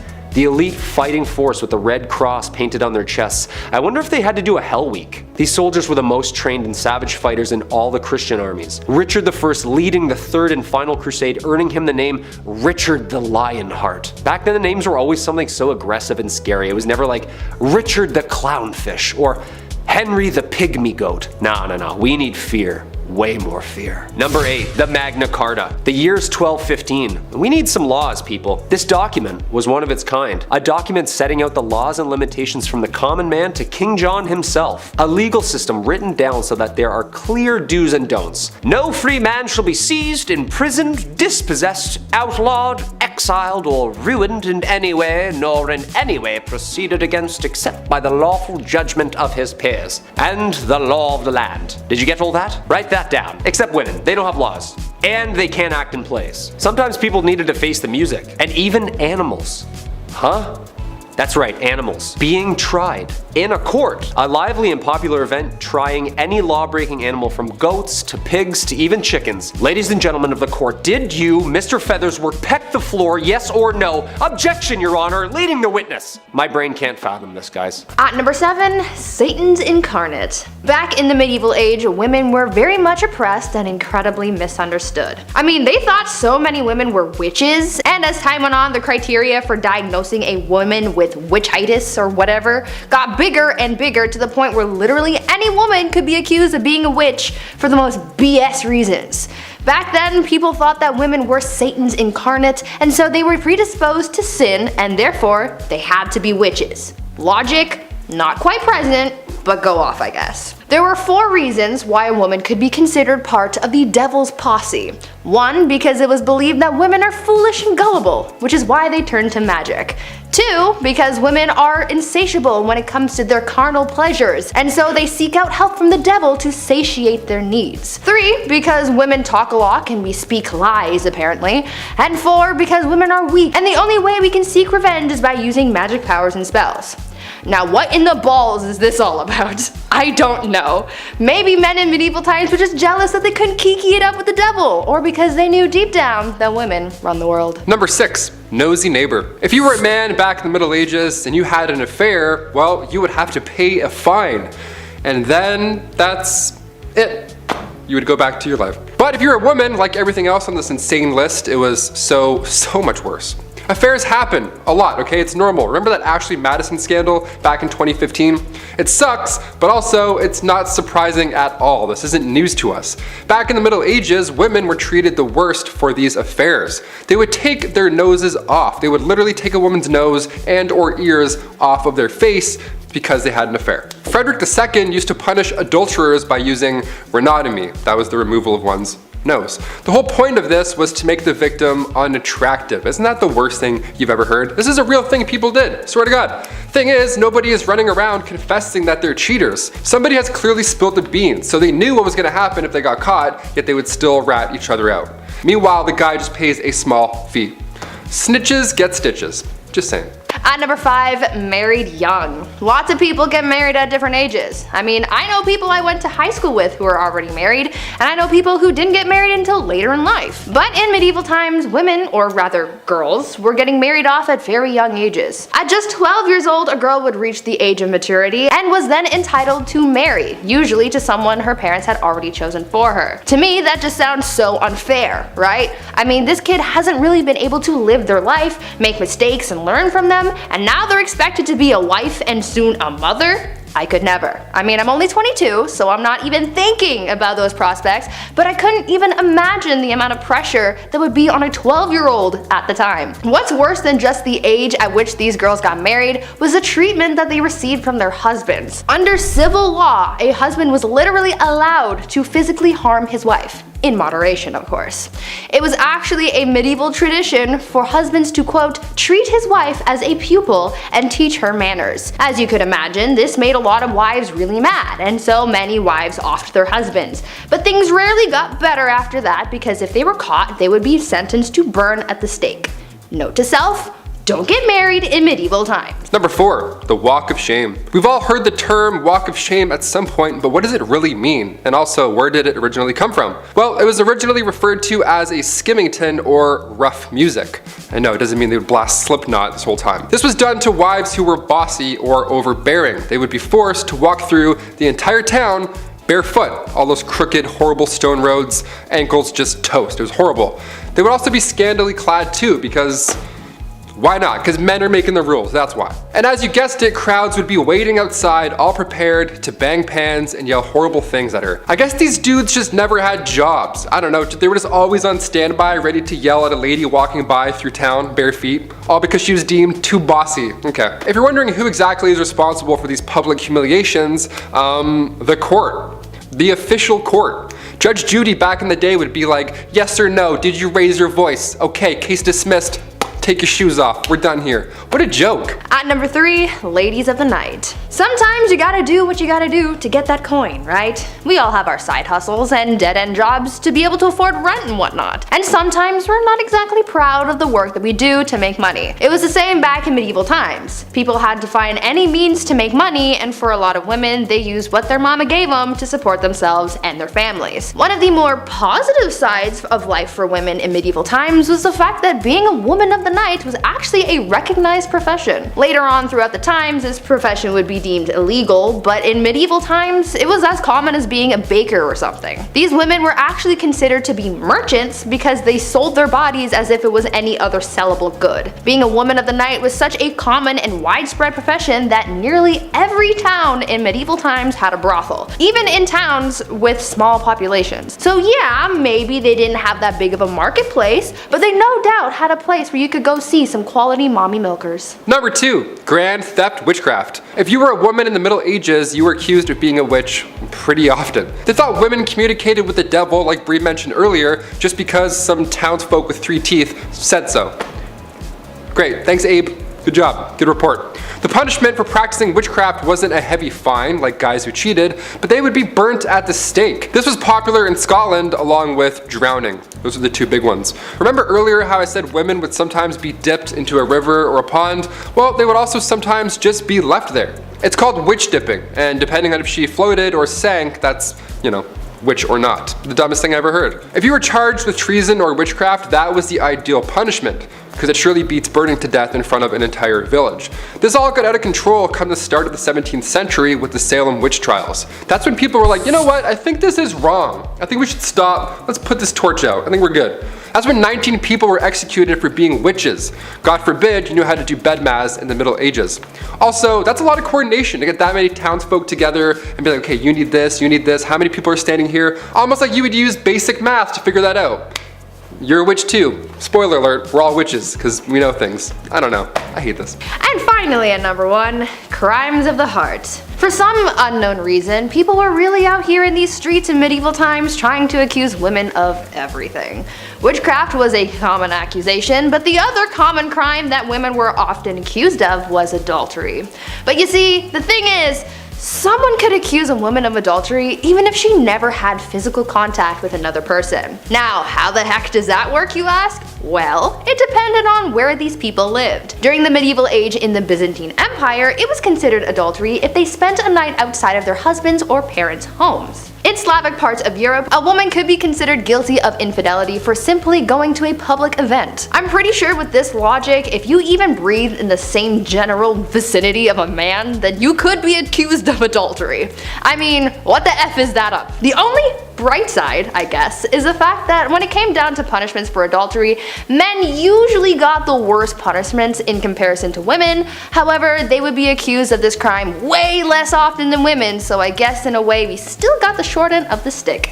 Damn it. At number 10, fashion. Back in the Dark Ages, fashion and high quality clothing were a symbol of status in society. For the elite, it was their way of displaying their wealth and high status over the poorer population. Because this meant so much to them, obviously they had to go above and beyond with their looks, and oh boy, did they take things to a whole new level. Everything was super exaggerated. For women, they just wore the finest dresses, but for men, that's where things got spicy. Male fashion was quite something. They would often wear dangerously short tunics with tights and belts to really snatch their waists, followed by the codpiece to really accentuate things down under, But their shoes. Don't even get me started on their shoes. They wore some seriously pointy shoes, and to them, the longer and pointier, the better. Their elf-looking kicks were really what screamed, "I'm better than you" to the rest of the public. Some shoes were so long that they had to be reinforced with whalebone to keep their shape. These people looked pretty ridiculous, at least to our modern standards, but back then, wearing pointy shoes and tunics with the codpiece was like the equivalent to wearing a full Gucci fit. At number 9, helmeted chickens. In the Dark Ages, peasants didn't really get the best food. The good stuff was more so saved for the members of the elite, and these people ate some good stuff. I mean, to us it's weird, but to them it was finger-licking good. Speaking of finger-licking good though, let me tell you about one of their weirdest foods, helmeted chicken. No, it wasn't a special chicken that was prepared with special ingredients or whatever. It was literally what the name is, a helmeted chicken, aka a chicken with a helmet on. I know. Weird, right? This was a theatrical dish to say the least. It featured a regular old cooked chicken that was stitched to a pig like he was riding on its back, and to add a special little something something, the cooks would fashion a tiny helmet to make it look like a guard or knight for whatever lord or king that they were serving this bizarre dish to. This was a fan favorite because of how extravagant it was, but that trend sort of lived and died in the Dark Ages because you can't catch any chef doing something like that these days. Gordon Ramsay would have a fit over this one. Before I carry on telling you guys about all of the weird and crazy things that people did back in the Dark Ages, I would first like to ask you guys to leave a like on this video if you're enjoying it so far, and also consider subscribing as well to see more videos like this one. At number 8, beautiful death. Death was kind of a big deal in the Dark Ages. Sounds weird, but you also have to take into account the fact that the average life expectancy was only about 30 years old, so really, you didn't have long. Also, people back then were faced with some pretty harsh times like famine, cold, and of course the Black Death. Because they had to face death so early on and so often, the so-called art of dying came to be.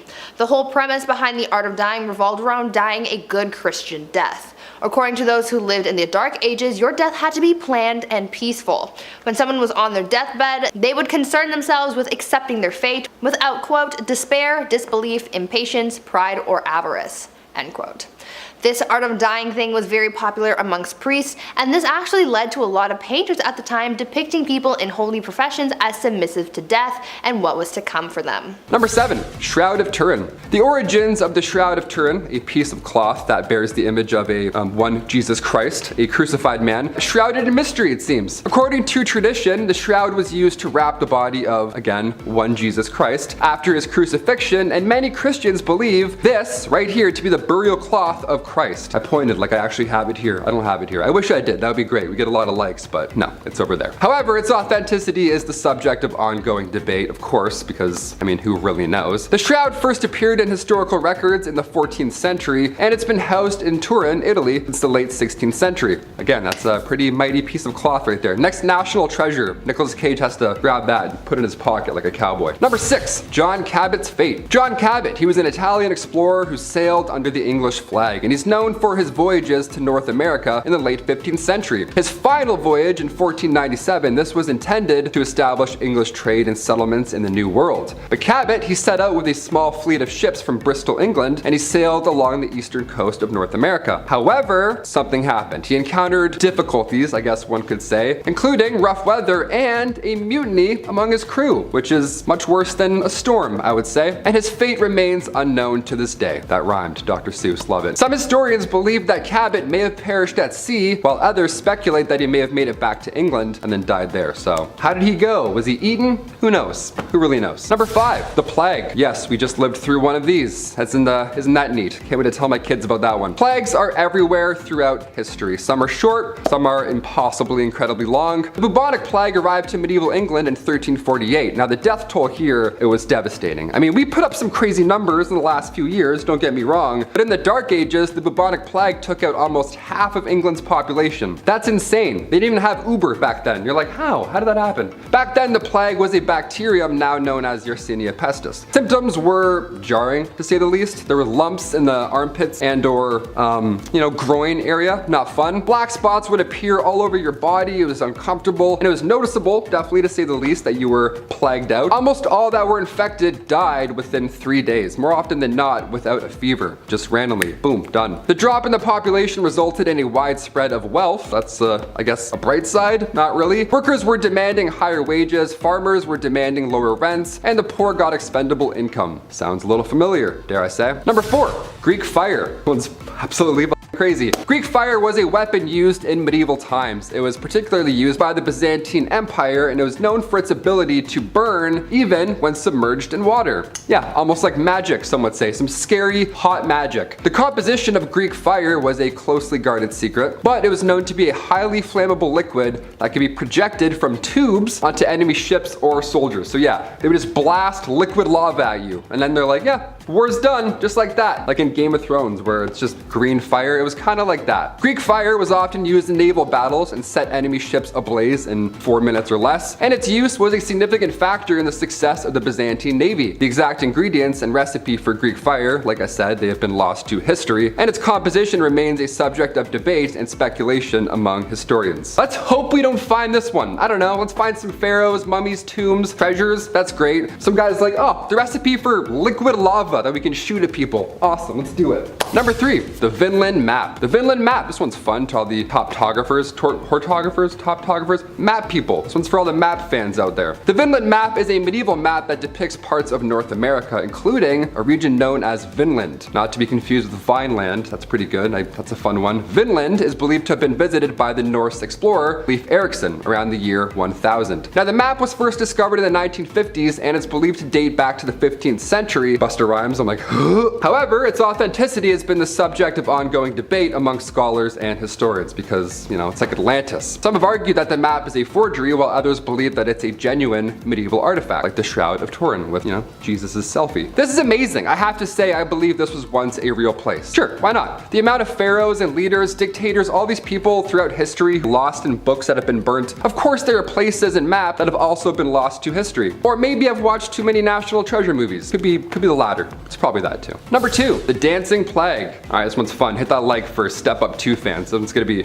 real sick. July 1518, one of the most bizarre dance circle / plague events, who knows really, in medieval history went down. It was the craziest dance circle all of history, I have to admit. The Dancing Plague. Yeah, why can't this be the plague that comes back now? Why it had to be the one that was gross, everyone's coughing on each other? Why could we all just be popping and locking in the streets in 2020? Would have been way better. The town of Strasbourg was calm, cool, and collect one summer, back in 1518, until out of nowhere, one woman began to dance, or convulse, uncontrollably in the streets. Others soon joined her, which is the weird part, and eventually over 400 people were all dancing the days away, or convulsing, one of the two. It's really tragic. See, this was not a good time. It's, you know, we call it the Dancing Plague, like, oh, they were all dancing in the street. No, it was a nightmare. People were like seizing on the ground. Seizing?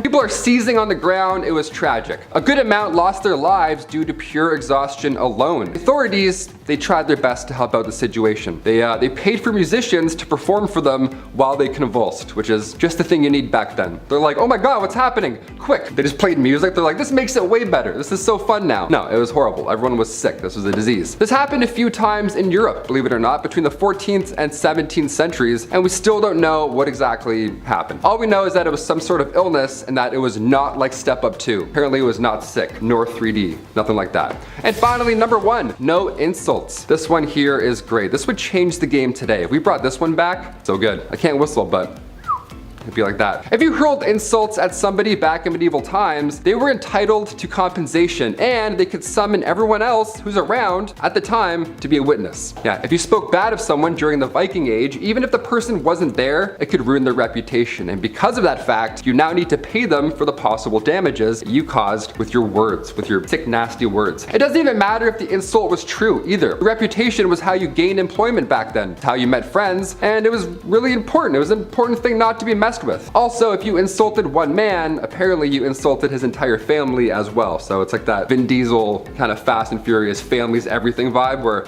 with one person, they're all coming at you. It was rough. There were some words, however, where a man would be allowed to kill you if you said it. I don't even want to know which words that was. Sometimes you went a little too far spreading lies, so they had to make it a capital punishment. Thou shalt not talk smack. Get out of here. At number 10, shaming parades. If you've ever watched Game of Thrones, then you might be familiar with that scene where Cersei gets paraded through the streets of King's Landing while naked, while someone behind her rang a bell chanting, shame. Ding ding ding, shame. You know what I mean? It's kind of a meme, but it's also based on a real medieval tradition called shaming parades. For years, people have loved shaming others. I think it's just human nature at this point. And obviously, back then, they didn't have any social media to use as their preferred method of ripping on someone, so they got creative. Very creative. Depending on what the accused did, their punishment would vary. But the one thing that stayed constant was them being paraded through the streets for everyone to watch. Specific punishments were given for specific crimes. For example, if a tavern owner served bad beer, then they would be paraded through the street and forced to drink their bad beer. If they were caught stealing a pig, then they would walk through the streets with a dead pig around their neck and a crown made of pig's feet. How regal. People would throw things like glass, rocks, and even dead cats at whoever was being paraded, and it was quite the spectacle. Now, would you rather experience this or being cancelled on social media? Let me know.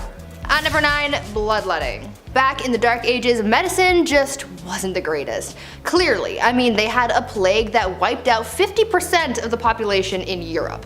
Even their quote-unquote doctors were overlapping jobs. Barbers were cutting hair, obviously, but they were also setting broken bones and bandaging wounds, so I'm not really sure I would trust that, but back then it was a case of you get what you get, so I don't think people were really complaining too much about their barber Joey down the street giving them a cast, you know? But other than the practice of patching wounds and whatnot, they were also practicing bloodletting back then, and it was a little much. Bloodletting was the practice of withdrawing blood in order to cure or prevent illnesses or diseases, so doctors would use things like leeches to suck out the blood of their patients, but they also used scarification methods to scrape away the skin to drain the blood, and others used lancets to slice open veins, sometimes including the jugular vein. I'm so glad that we do not do this anymore because frankly, I would like my blood to stay inside my body, thank you. Now before we carry on talking about just how weird things were back in the Dark Ages, why not leave a like on this video if you're enjoying it so far, and while you're at it, maybe think about smashing that subscribe button as well to see more videos like this one. At number 8, day drinking. Day drinking is a thing. You know, when you're with the homies and you pour yourself a glass of sangria and take a walk around the neighborhood in the middle of the afternoon. Not saying I've ever done that. It's usually a once in a blue moon type of deal, but for people in the Dark Ages, day drinking was an everyday affair. Now, people back then weren't necessarily drinking at all hours of the day just to get plastered and stay plastered. It was actually for health reasons. You see, people tried to avoid drinking the water at all costs over fears of illness because the water just wasn't clean and wasn't safe to drink, so they turned to the next closest thing that they could drink, and that just so happened to be alcohol. Back then, it was common to drink large amounts of beer, cider, or wine, and it was common to be drunk all of the time. Thank God we can safely drink water now because I don't think anyone could handle the hangover that came with all that heavy drinking. Yet when it comes to marriage, it's always love versus politics. Medieval marriages tended to be negotiations, particularly around dowry, but it wasn't all about money. It was very important that a noblewoman is a virgin at marriage purely out of pragmatic reasons. Marriage, after all, was an alliance union of two families that required healthy and admirable legitimate children to be truly locked in. It's for this reason, as well as the violent men in society, that the church's laws stated that the degree of pressure to encourage a marriage could not sway a constant man or woman, aka no forced consent. What was forced, however, was up to debate, so don't be too proud of them for having that law in place. A woman was able to call off her marriage up until it occurred for this reason, as was a man. Should this occur, dowry was either returned in full or only partially as a fee for the failed union. Alongside this was the courtly love direction romance and marriage began to take in the mid-ages, during a Shakespearean and theatrical influence. Marriage started to become idealized. We'll circle back to how this affected people later, but lower classes consistently did marry for love,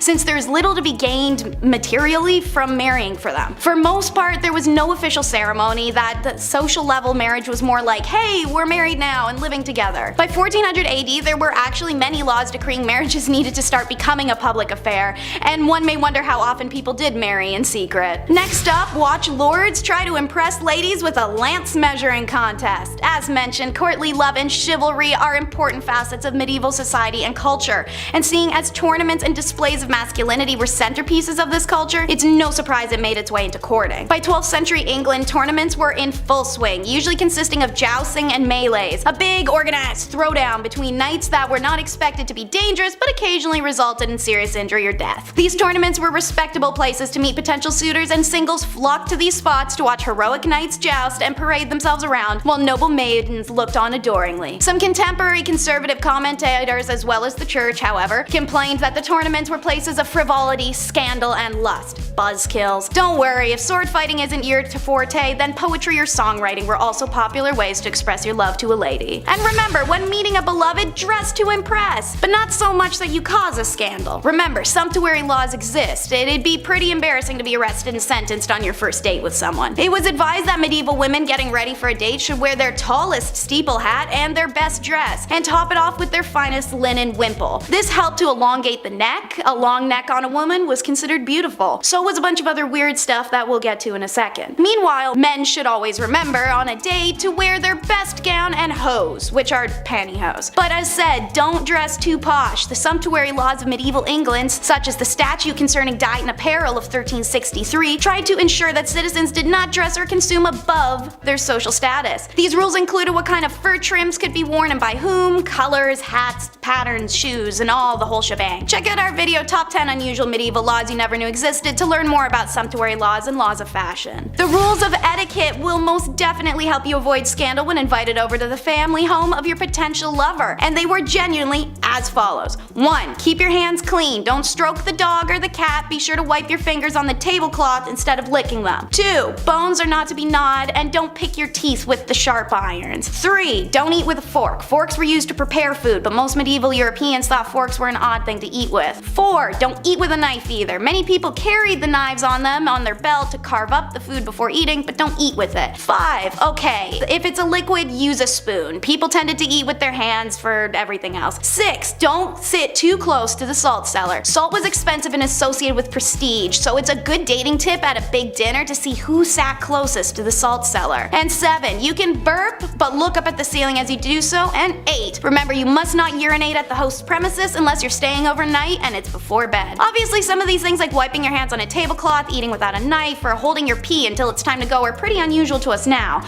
But back in the Middle Ages, if you wanted that shorty and not to ruin your reputation, well, you're burping at the ceiling, bro. I hope she's worth it. Next up is how love makes you crazy. This is a fascinating wormhole to travel down, and I learned from several journal articles that lovers in the Middle Ages had a real tendency to go mad. I mean, we all know the examples. Elaine, the fair maid of Astolat, pining away. Romeo and Juliet taking their lives, and the raving madness of Ophelia. But these are just dramatizations, right? We tend to regard accounts of love madness in medieval literature as evidence that they overestimated the strength of erotic passion. In classical and early medieval periods, sexual love was regarded as carnal appetite to be controlled. But with the rise of poetry sentiment and the theater came courtly love, which was seen as a highly spiritual desire. The idea of courtly love had more to do with the concept of loving rather than pleasure. This idealized kind of love was based on a secret union where two lovers could only love from far away. These sorts of unattainable relationships were increasingly romanticized, but in medieval society, the notion that erotic love could drive people mad may not be so unrealistic. We understand now that mental illnesses are sometimes provoked by the stress between the individual and their social environment. Think of the pressure a woman had to marry.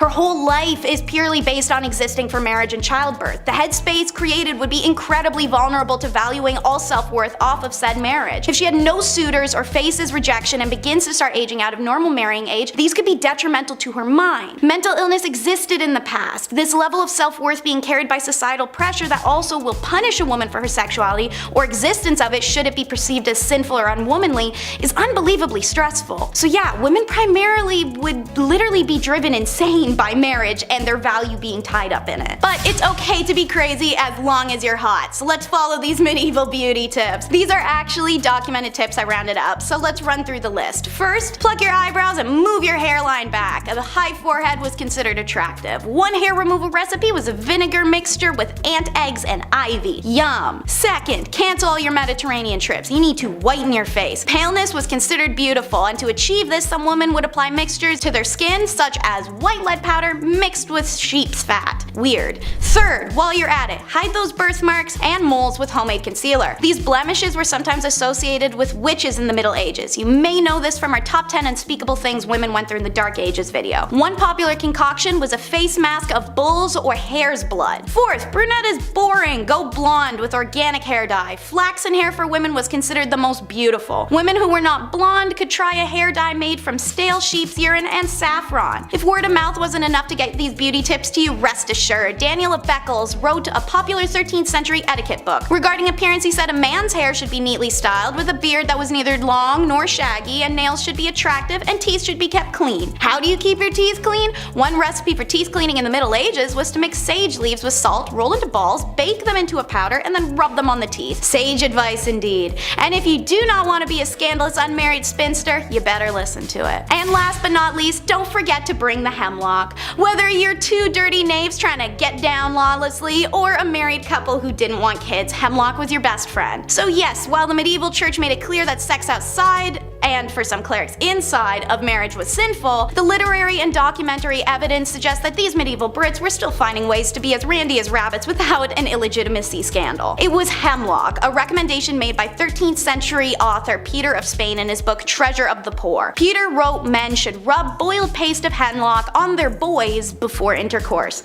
Seeing as hemlock is poisonous, this was ballsy. Obviously they were open to whatever suggestions they could get. When Persian physician Abba BMZ Razia works was translated, Europeans gobbled up his suggestions, which was applying cedar oil onto the nether regions before intercourse for a man or after for the woman. He also said that if the woman jumps backwards after intercourse, the stuff will fall out. Seeing intercourse before marriage itself was illegal and knavery was perceived the way it was, I'm sure I don't need to explain the scandal in this one. Number 10. Treaty of Verdun. The Treaty of Verdun, or also known as Traité de Verdun, was a contract agreed on in August 843 in which divided the Frankish Empire into 3 kingdoms among the surviving sons of the Emperor Louis I, the firstborn son and heir of Charlemagne. Long story short, all the grandsons were all at civil war with each other about who was getting what did Grant promise. The treaty followed shortly after almost 3 years of wars between the brothers. It was the first in a series of partitions contributing to the dissolution of Charlemagne's empire, and it is seen as a blueprint in which modern societies are based off of. Basically, the brothers all had to split what their grandfather had decreed his own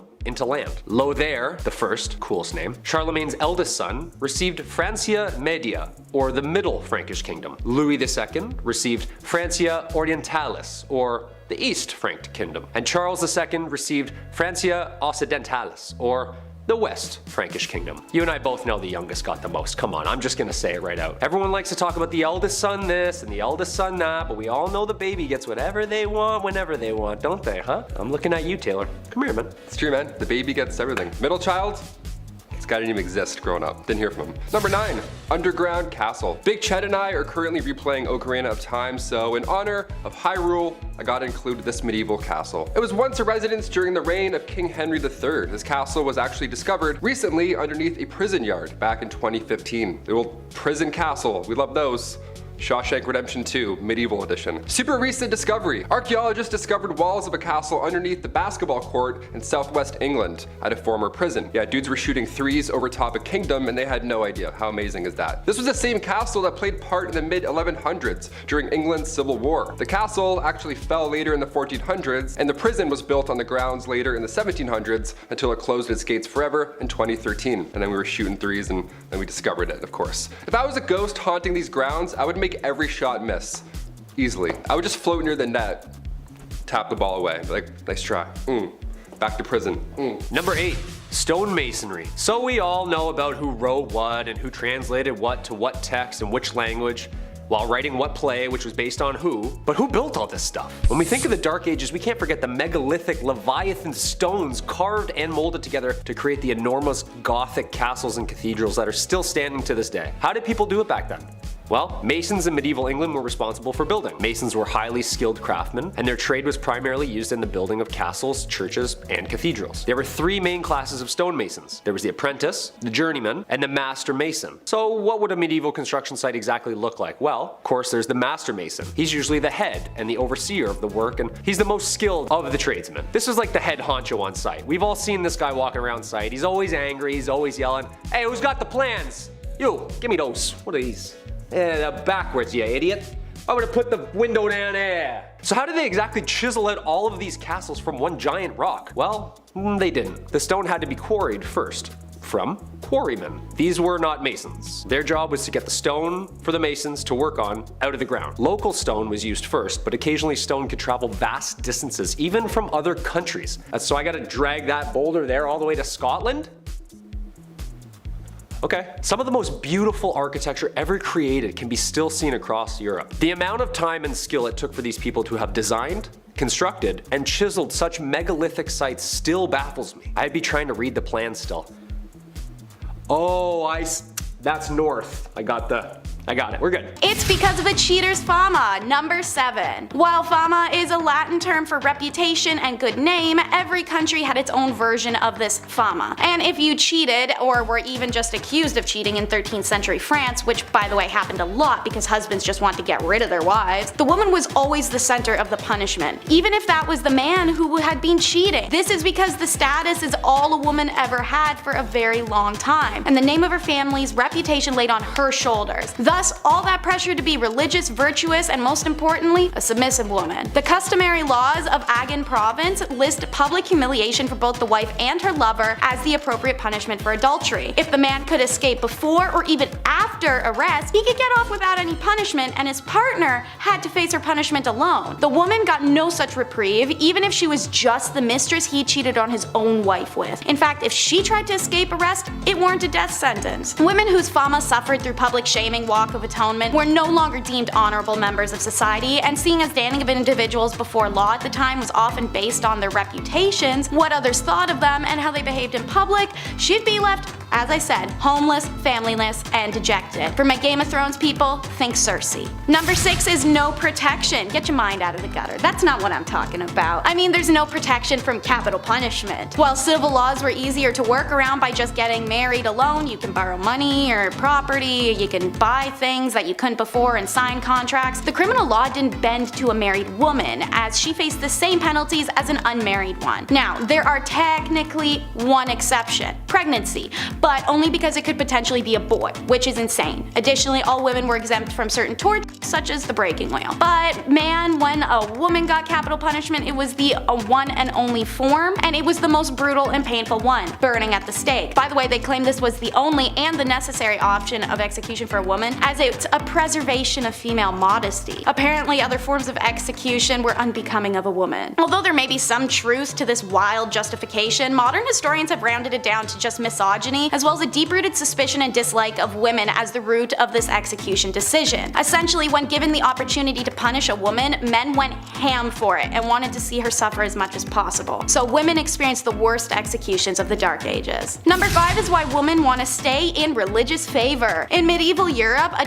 device was literally invented for women who defied their religious beliefs. Pyramid shaped and made of wood, the woman who dared to defy her god should fear this. See, they would bind the woman's hands and ankles and then sit one of her 2 openings on the peak of the pyramid. She would then be incapable of shifting her weight anywhere else and was forced to put her weight down on the tip. It would slowly slide upwards and inwards, and the longer she was pressed down on it, the more her body split apart. These women would be left for days on end sometimes on this device. The device's slow, agonizing death can be compared only to the shame it inflicted as well. The woman was stripped nude and forced to suffer this torture in public for all to see. Number 4 is harems. To start, the word harem is derived from the Arabic word harim, and it often means sacred, forbidden, and sometimes sanctuary. This was an accurate name as only women's household members and some related male members were allowed to enter a harem, which was an honored women's space. The harem was the ultimate symbol of a sultan's power. His ownership of women, mostly slaves, was a sign of wealth, power, and sexual prowess. The seclusion from public gaze also inflated this power more so. But a royal harem could be a place of filth and stink where chaos and emotions ran high. This was the price of being property. Used by the emperors and his sons, you could either be favored or so hated that one day you vanish and rumors of your exile whirl amongst your peers. These ladies usually did not have the liberty to move out of the harem as they liked, but inside the harem they could move around as they pleased. There was no sisterhood in them either. Socializing amongst themselves was usually not friendly, and jealousies were shown directly. Makes sense, as status and position of authority in the harem were determined by the place that they had in the emperor's favor, and to give the king his first male child child was a great competition in this regard, resulted in unpleasantness through the royal harem. Everyone tried their best to please the emperor and turned her bad qualities like jealousy, aggression, or short-tempered attitude onto other women. Seeing as many of these women were stolen from outside the empire, let alone inside, frustration with language barrier and culture clash was also a huge source of contempt. Sometimes the women would lie to the sultan to have others disposed of, or they'd simply gang up on one another. Regardless, harems were places of drama, inequality, and a race to be favored as a ticket out of sexual servitude. Hidden sexuality is number 3. There were plenty of mainstream laws in medieval and Middle Europe against male homosexuality, and while it wasn't considered as serious, lesbianism still posed a threat to the ideals of a male-centric societal order. A law written in 1260 France stated that women caught engaging in homosexuality shall undergo mutilation on her first and second offense, and on her third she must be burned. This is one of the only laws to specify consequences for lesbianism, but the 13th century and Christian perspective of sex radicalized further into modesty. Lesbianism was equated to sodomy at that time point and therefore carried a similar sentence: death. There is sufficient evidence of lesbians in Middle Ages, most of which come from the church. Turns out many nuns were sexually active lesbians, and the church directly acknowledges their presence by having to pass laws establishing penalties for nuns caught having sexual relations with each other. So not only were they having sexual relations with each other, but it was enough that the church had to do something about it. For example, during the 8th century, Pope Gregory III gave penances of 160 days for unnatural female acts. Still, no torture or death though. This is because as long as phallus or other phallus-shaped objects weren't used or involved, the relationship wasn't considered real intercourse. Real intercourse involved procreation after all. So eventually, when Christianity upped the ante, however, any sexual act that caused pleasure, which now included lesbian intercourse or plain old self-stimulation, was now considered sin. So like most women of the Middle Ages, even bisexual and lesbian women had to settle down for a man at that point. Anyone who struggled with sexuality can imagine how dreadful it would be to live that way. Divorce was a nightmare, which is why it's number 2 in our countdown. Laws worldwide were unforgiving of divorces, literally always to the woman. In Chinese laws, a woman could only divorce her husband if he mistreated her family, not even her. He, on the other hand, could divorce her for anything. Some accepted grounds for divorce were failure to bear a son, evidence of being unfaithful, lack piety to the husband's parents, theft, suffering a virulent or infectious disease, jealousy, and talking too much. A pretty superficial list, but in Chinese society, divorce was a serious action with social repercussions for both parties, so consequently divorces were not as common as they may sound. She could not be divorced if she had no family to return to, or if she had gone through the 3-year mourning period for her husband's dead parents. And speaking of family, during the Han Dynasty, unmarried women brought a special tax on their family, and women with babies were given a 3-year exemption from the tax, and their husbands a 1 year. So there was a huge push to get married. Meanwhile, in medieval England, their similarities are stark. They too had a small number of divorces despite an expansive list of reasons to do so, such as there was a discovered blood relation between the individuals, or impotence, or fear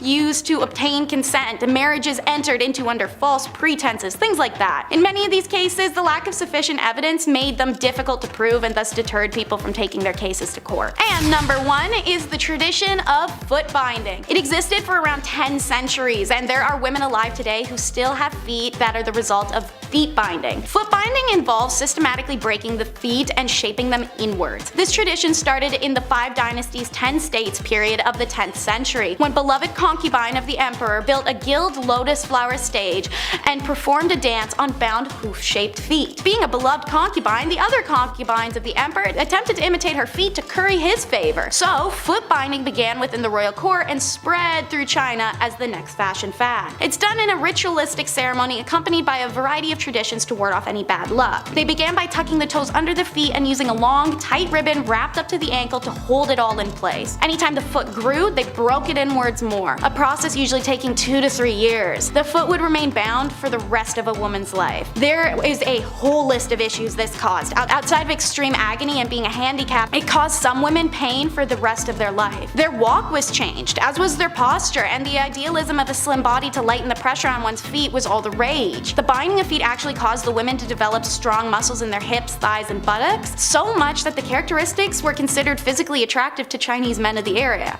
aka the girlies were thick. When colonization came to China, Western women boycotted foot binding, going as far as to catch women with bound feet and cut off their bindings. A humiliation because these women would never ever show their bare feet to anyone, let alone even husbands. And many of these women lost their husbands when the Western boycott worked. A lot of girls who had had their feet bound in order to become marriageable suddenly found themselves abandoned by their husbands because foot binding was no longer fashionable at all. Number 10. Carrying a sword. Whenever we see medieval shows or hear stories or see art, everybody always has a sword at their side. I'll admit, on one hand, literally, it's pretty badass. Was this really that common though in the 12th century? Was everyone gifted a sword on their 16th birthday, like in Zelda Wind Waker? No, of course not. I mean, if you were traveling, sure, ideally you'd want a little dagger or a little something to help you out, but swords were a symbol of wealth and status. And the bigger and shinier the tune, the better, right? On average, these things would cost you 7 months worth of wages. So you best start saving up and training. Yeah, you might want to train as well because these things were not light. No, not at all. Ideally, medieval swords would weigh 3 to 4 pounds. Doesn't sound like much at first, but I know after 8 minutes, I would be switching arms real quick. It's like when you hold your hand up in class, you're like, oh God, what's going on here?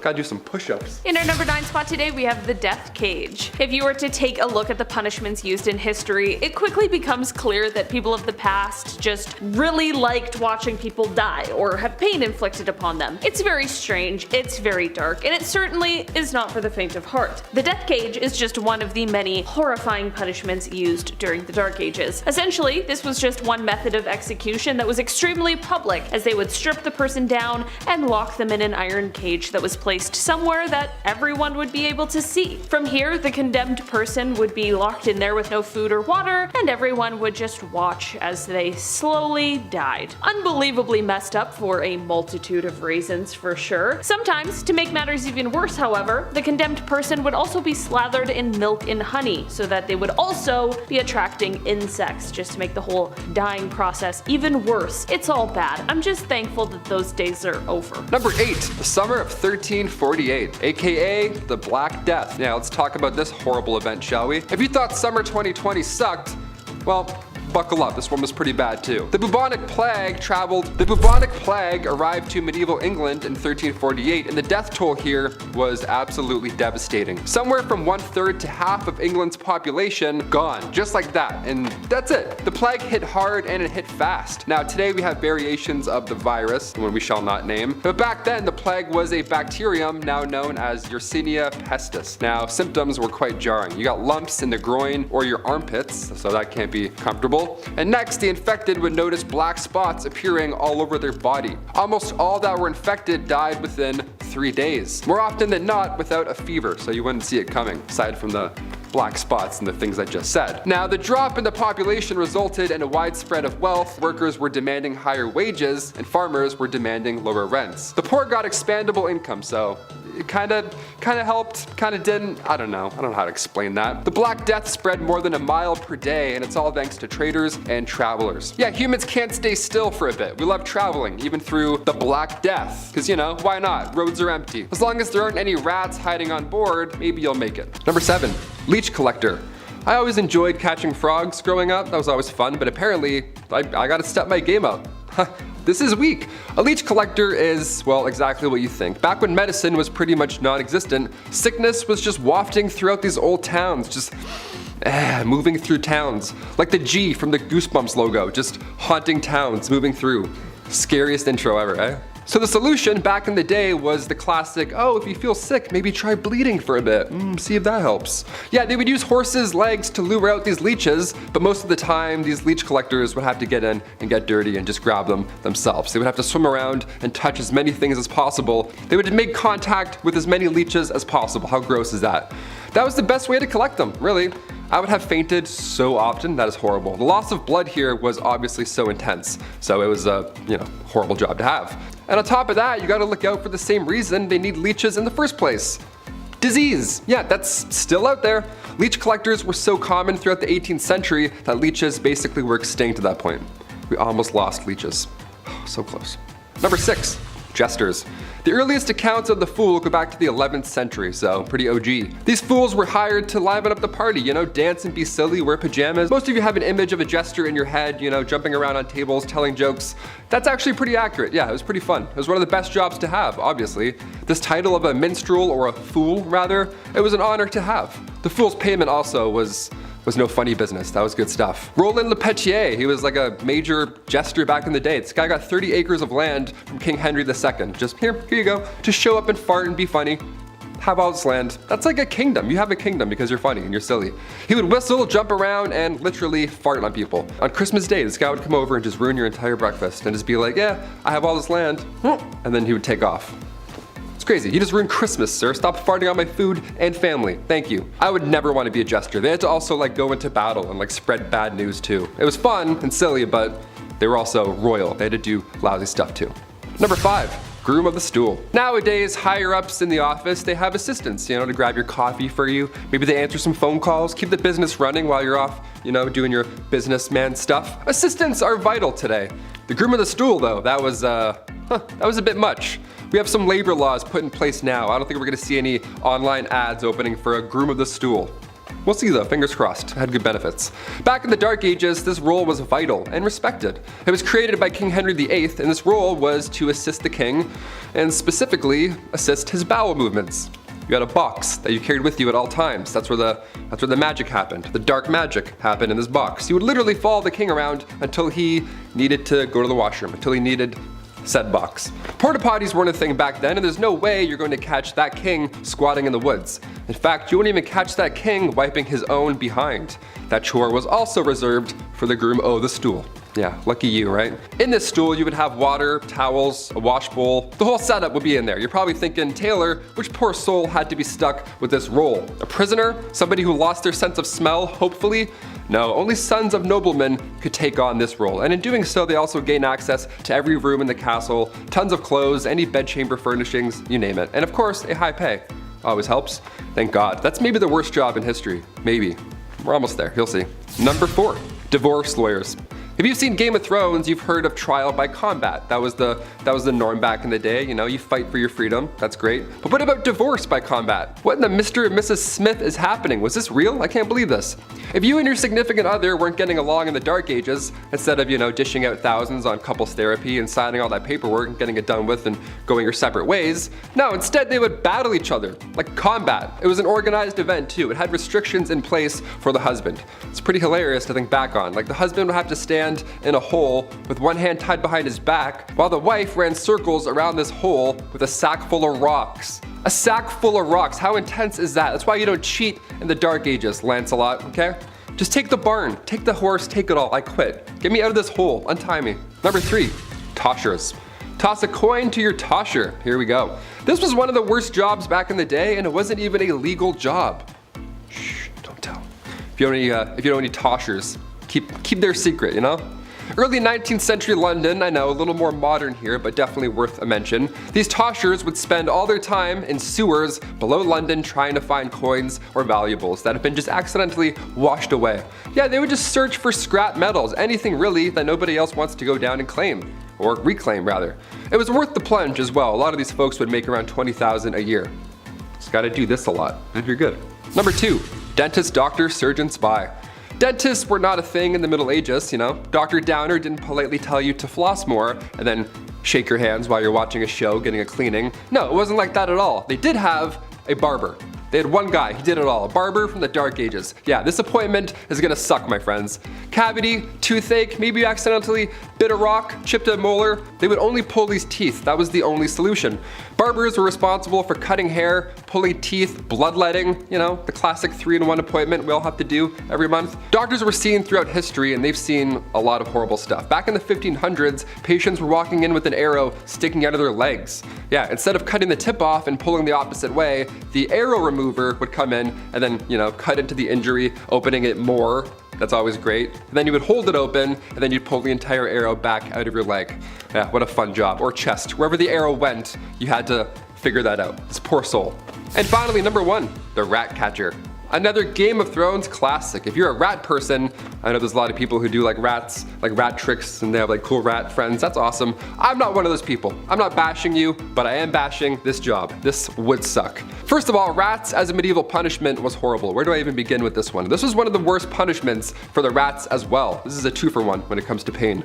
A rat trap involved a man being tied down to something, and then a metal enclosure would be strapped to his abdomen or chest. And then inside this enclosure, they were rats, and they were also like tucked away. And then historically, they would heat the metal enclosure, and the rats would panic and try and get out, and they would chew through the softest part, which in this case was your chest or abdomen. It was horrible. It was an absolute nightmare. But these rats had to come from somewhere, or rather, someone. As the name hints towards, rat catchers are one of the worst jobs you can have in, or rather out of a castle.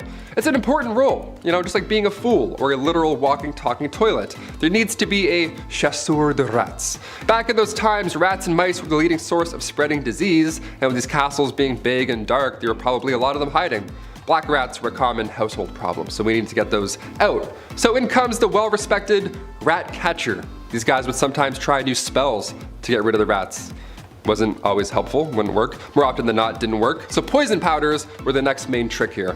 Also, the Pied Piper, he was an OG. Historically, he would do a musical number to exterminate your pets. If anything, he should be getting a bonus. Any rat catcher, actually, today or back in the Dark Ages, you deserve a bonus, my friend. You're a brave soul. Number 10, beauty sleep. When you go to bed at night, ideally, you want 8 hours. Me, personally, I'm lucky if I get like 6. I don't know. I'm like a child. I'm restless at night. I'm kicking around. I'm making weird noises. It's insane. It's problematic. Maybe I should see someone. If this were medieval times, however, I'd be set. See, back in the Dark Ages, it was common to have 2 4-hour naps at night rather than one swift 8-hour slumber. See, many believe this was to tend to a fire, or hopefully not a fire. You know, gotta wake up, make sure things aren't gone. It's medieval times, it was rough. You wake up, throw a log on, yawn, and then hop back into your pile of hay. I don't know, whatever they had back then. Good times. This system of waking up after 4 hours, it sounds like an unhealthy inconvenience, but in reality, historical accounts suggest that people in the Dark Ages generally slept for longer periods of time, despite their sleep being interrupted by periods of wakefulness. They slept longer due to the fact that, you know, light bulbs didn't exist yet, so lava lamps weren't a thing, neither were alarm clocks. So people would often go to bed shortly after sunset and wake up with the sunrise, so that's a good rest. That's a good medieval rest. That's like 12 hours. Number 9, the Norse disappearance. I just watched The Norseman. I'm gonna start barking at people now when I'm on the subway, just to, you know, get my old roots back, my old Norse roots. There are several theories regarding the disappearance of the Norse from Greenland during the Dark Ages, right? Where did they go? Where does a Norse Viking go? That's a little concerning. Where'd that guy go with the beard and the hatchet? That's a little important. One theory suggests that climate change played a significant role. The Little Ice Age, which began around the 14th century, that led to a decrease in temperature and a shorter growing season. Of course, making it difficult for the Norse to farm and raise livestock and, you know,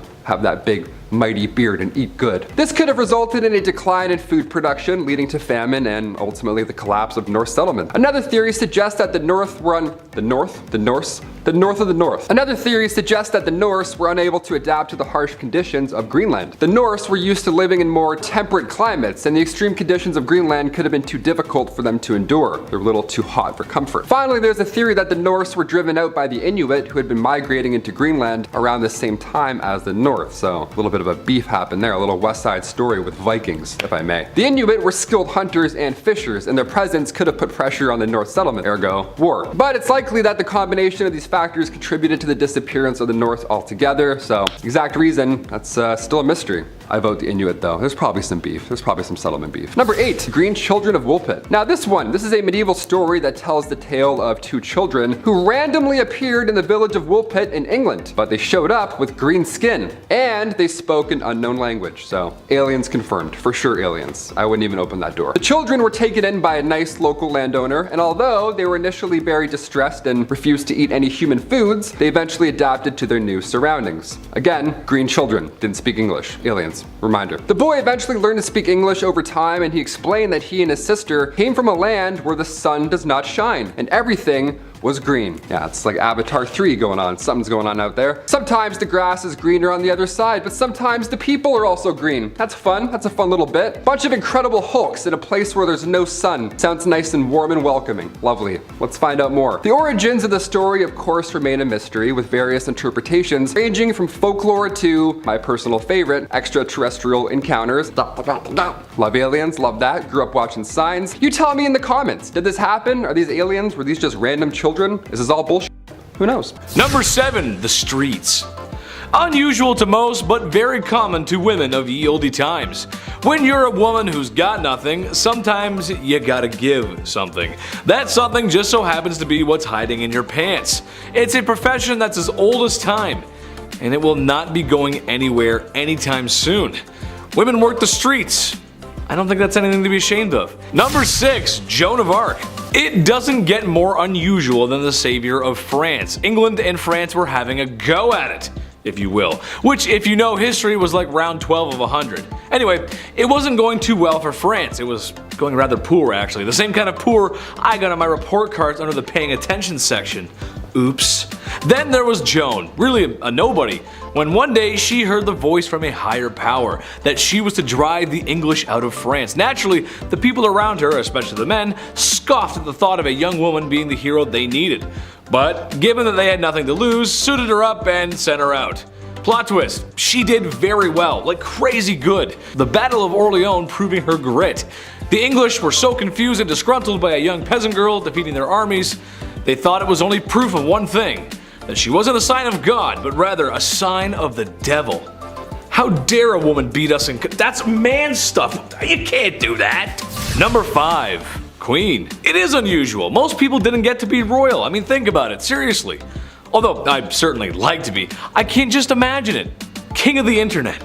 King of the black hoodie, nice, or king of the Chinese buffet. My point is that while women in medieval times didn't get the respect that they deserved, and every girl does, queens just had it better, and that's unusual. The queen might not have been as well respected as the king, but compared to the peasantry, she was fed, had 4 walls around her that didn't leak or wind would, seep through or blow down, and wasn't working herself to the grave every day to provide for a king and queen that didn't think very much about them. That's a really hard life to live. Number 4, cooking. Chief, somebody had to do it. Although, there's something that tells me the food wasn't that good. This isn't exactly Gordon Ramsay's 5-star cuisine. Beans, cabbage, eggs, onions, bread, and of course beer or ale to wash it down. The peasantry just didn't have the same access to food like royalty did. Although with a list like that, it sounds like it's a fast-track way to an upset stomach or some really grody gas, dude. It was women who would often be preparing those delicious dishes. Besides the hours I would spend on the commode after visiting a commoner's house from eating that, the taste is something worth talking about, I think. When you guys are cooking chicken, for example, what are your favorite recipes, spices, flavors? Let us know in the comments, I'm curious.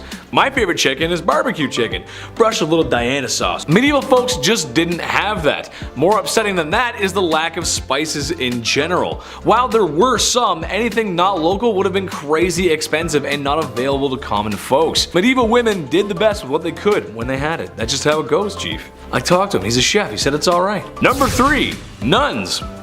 It makes sense, honestly. Becoming a woman of God was honestly a good career choice for a woman. For starters, you become a woman of God, and that means you're protected under his vision. Thank you, Jeebus. And people need that back then, seriously. Secondly, it would also give you a place to live. Some nuns stayed in one town and others traveled where needed, staying in monasteries and convents where it was possible, and probably more comfortable than living in the mud and stone huts that the serf women were living in. And lastly, they got rulers and sticks, and if someone was bad, they would punish them when they misbehave. Oh, sorry sister, I didn't mean to say naughty words in the classroom. I guess you'll have to spank Chetty now, ooh. All jokes aside, this might have been one of the best things for a woman to be, besides royalty or marrying rich. It's just how the times went. Number 2, landowner. I was shocked by this one too, honestly, but yes, women could own land. Sort of. It wasn't a blanket green light, it's a bit more confusing than that. Some could, some couldn't. There was a few rules here and there. They were stupid man patriarch poo-poo rules, but rules nonetheless. In Normandy, for example, only men and their sons could possess land ownership. In the Basque region, both sons and daughters could inherit land. In England, both could, but if there were any surviving men or brothers, then they would be considered first, and not women at all sometimes. So no, it's not as open as today, and you probably would catch some strange looks as a woman rolling up to an empty lot and staking your shovel in the ground. It makes life a lot easier if there aren't so many rules, and I know you guys agree with me at home. The less red tape, the better, right? And be nice to girls, be nice to women. Number 1, artists. This one hits home. I think Chris can agree with me on this one. A lot of male artists, writers, and poets get remembered from history, but there was a few decent female ones too. We gotta give them some spotlight. It sucks that males get all the spotlight. To me, this makes sense. In my experience, a lot of girls I knew growing up had natural talent for arts. I remember growing up in school, and art class was always one of my worst subjects. No, not because I didn't follow directions, but my art never came out the way I wanted it to. I didn't feel the motivation, babe. I couldn't see the motivation. Most of the girls in art class just passed with flying colors. No pun intended. And for writing, well, besides my dyslexia, if you looked at a paper I wrote in the 6th grade versus a girl from my classroom in the 6th grade, what's the difference? Well, you can actually read hers. Mine are terrible. All grade school antics aside, notable artists and writers include Clerica Gouda, that's a cool name, and Hildegard of Bingen. Names you might not know, but for sure are worth a Google search.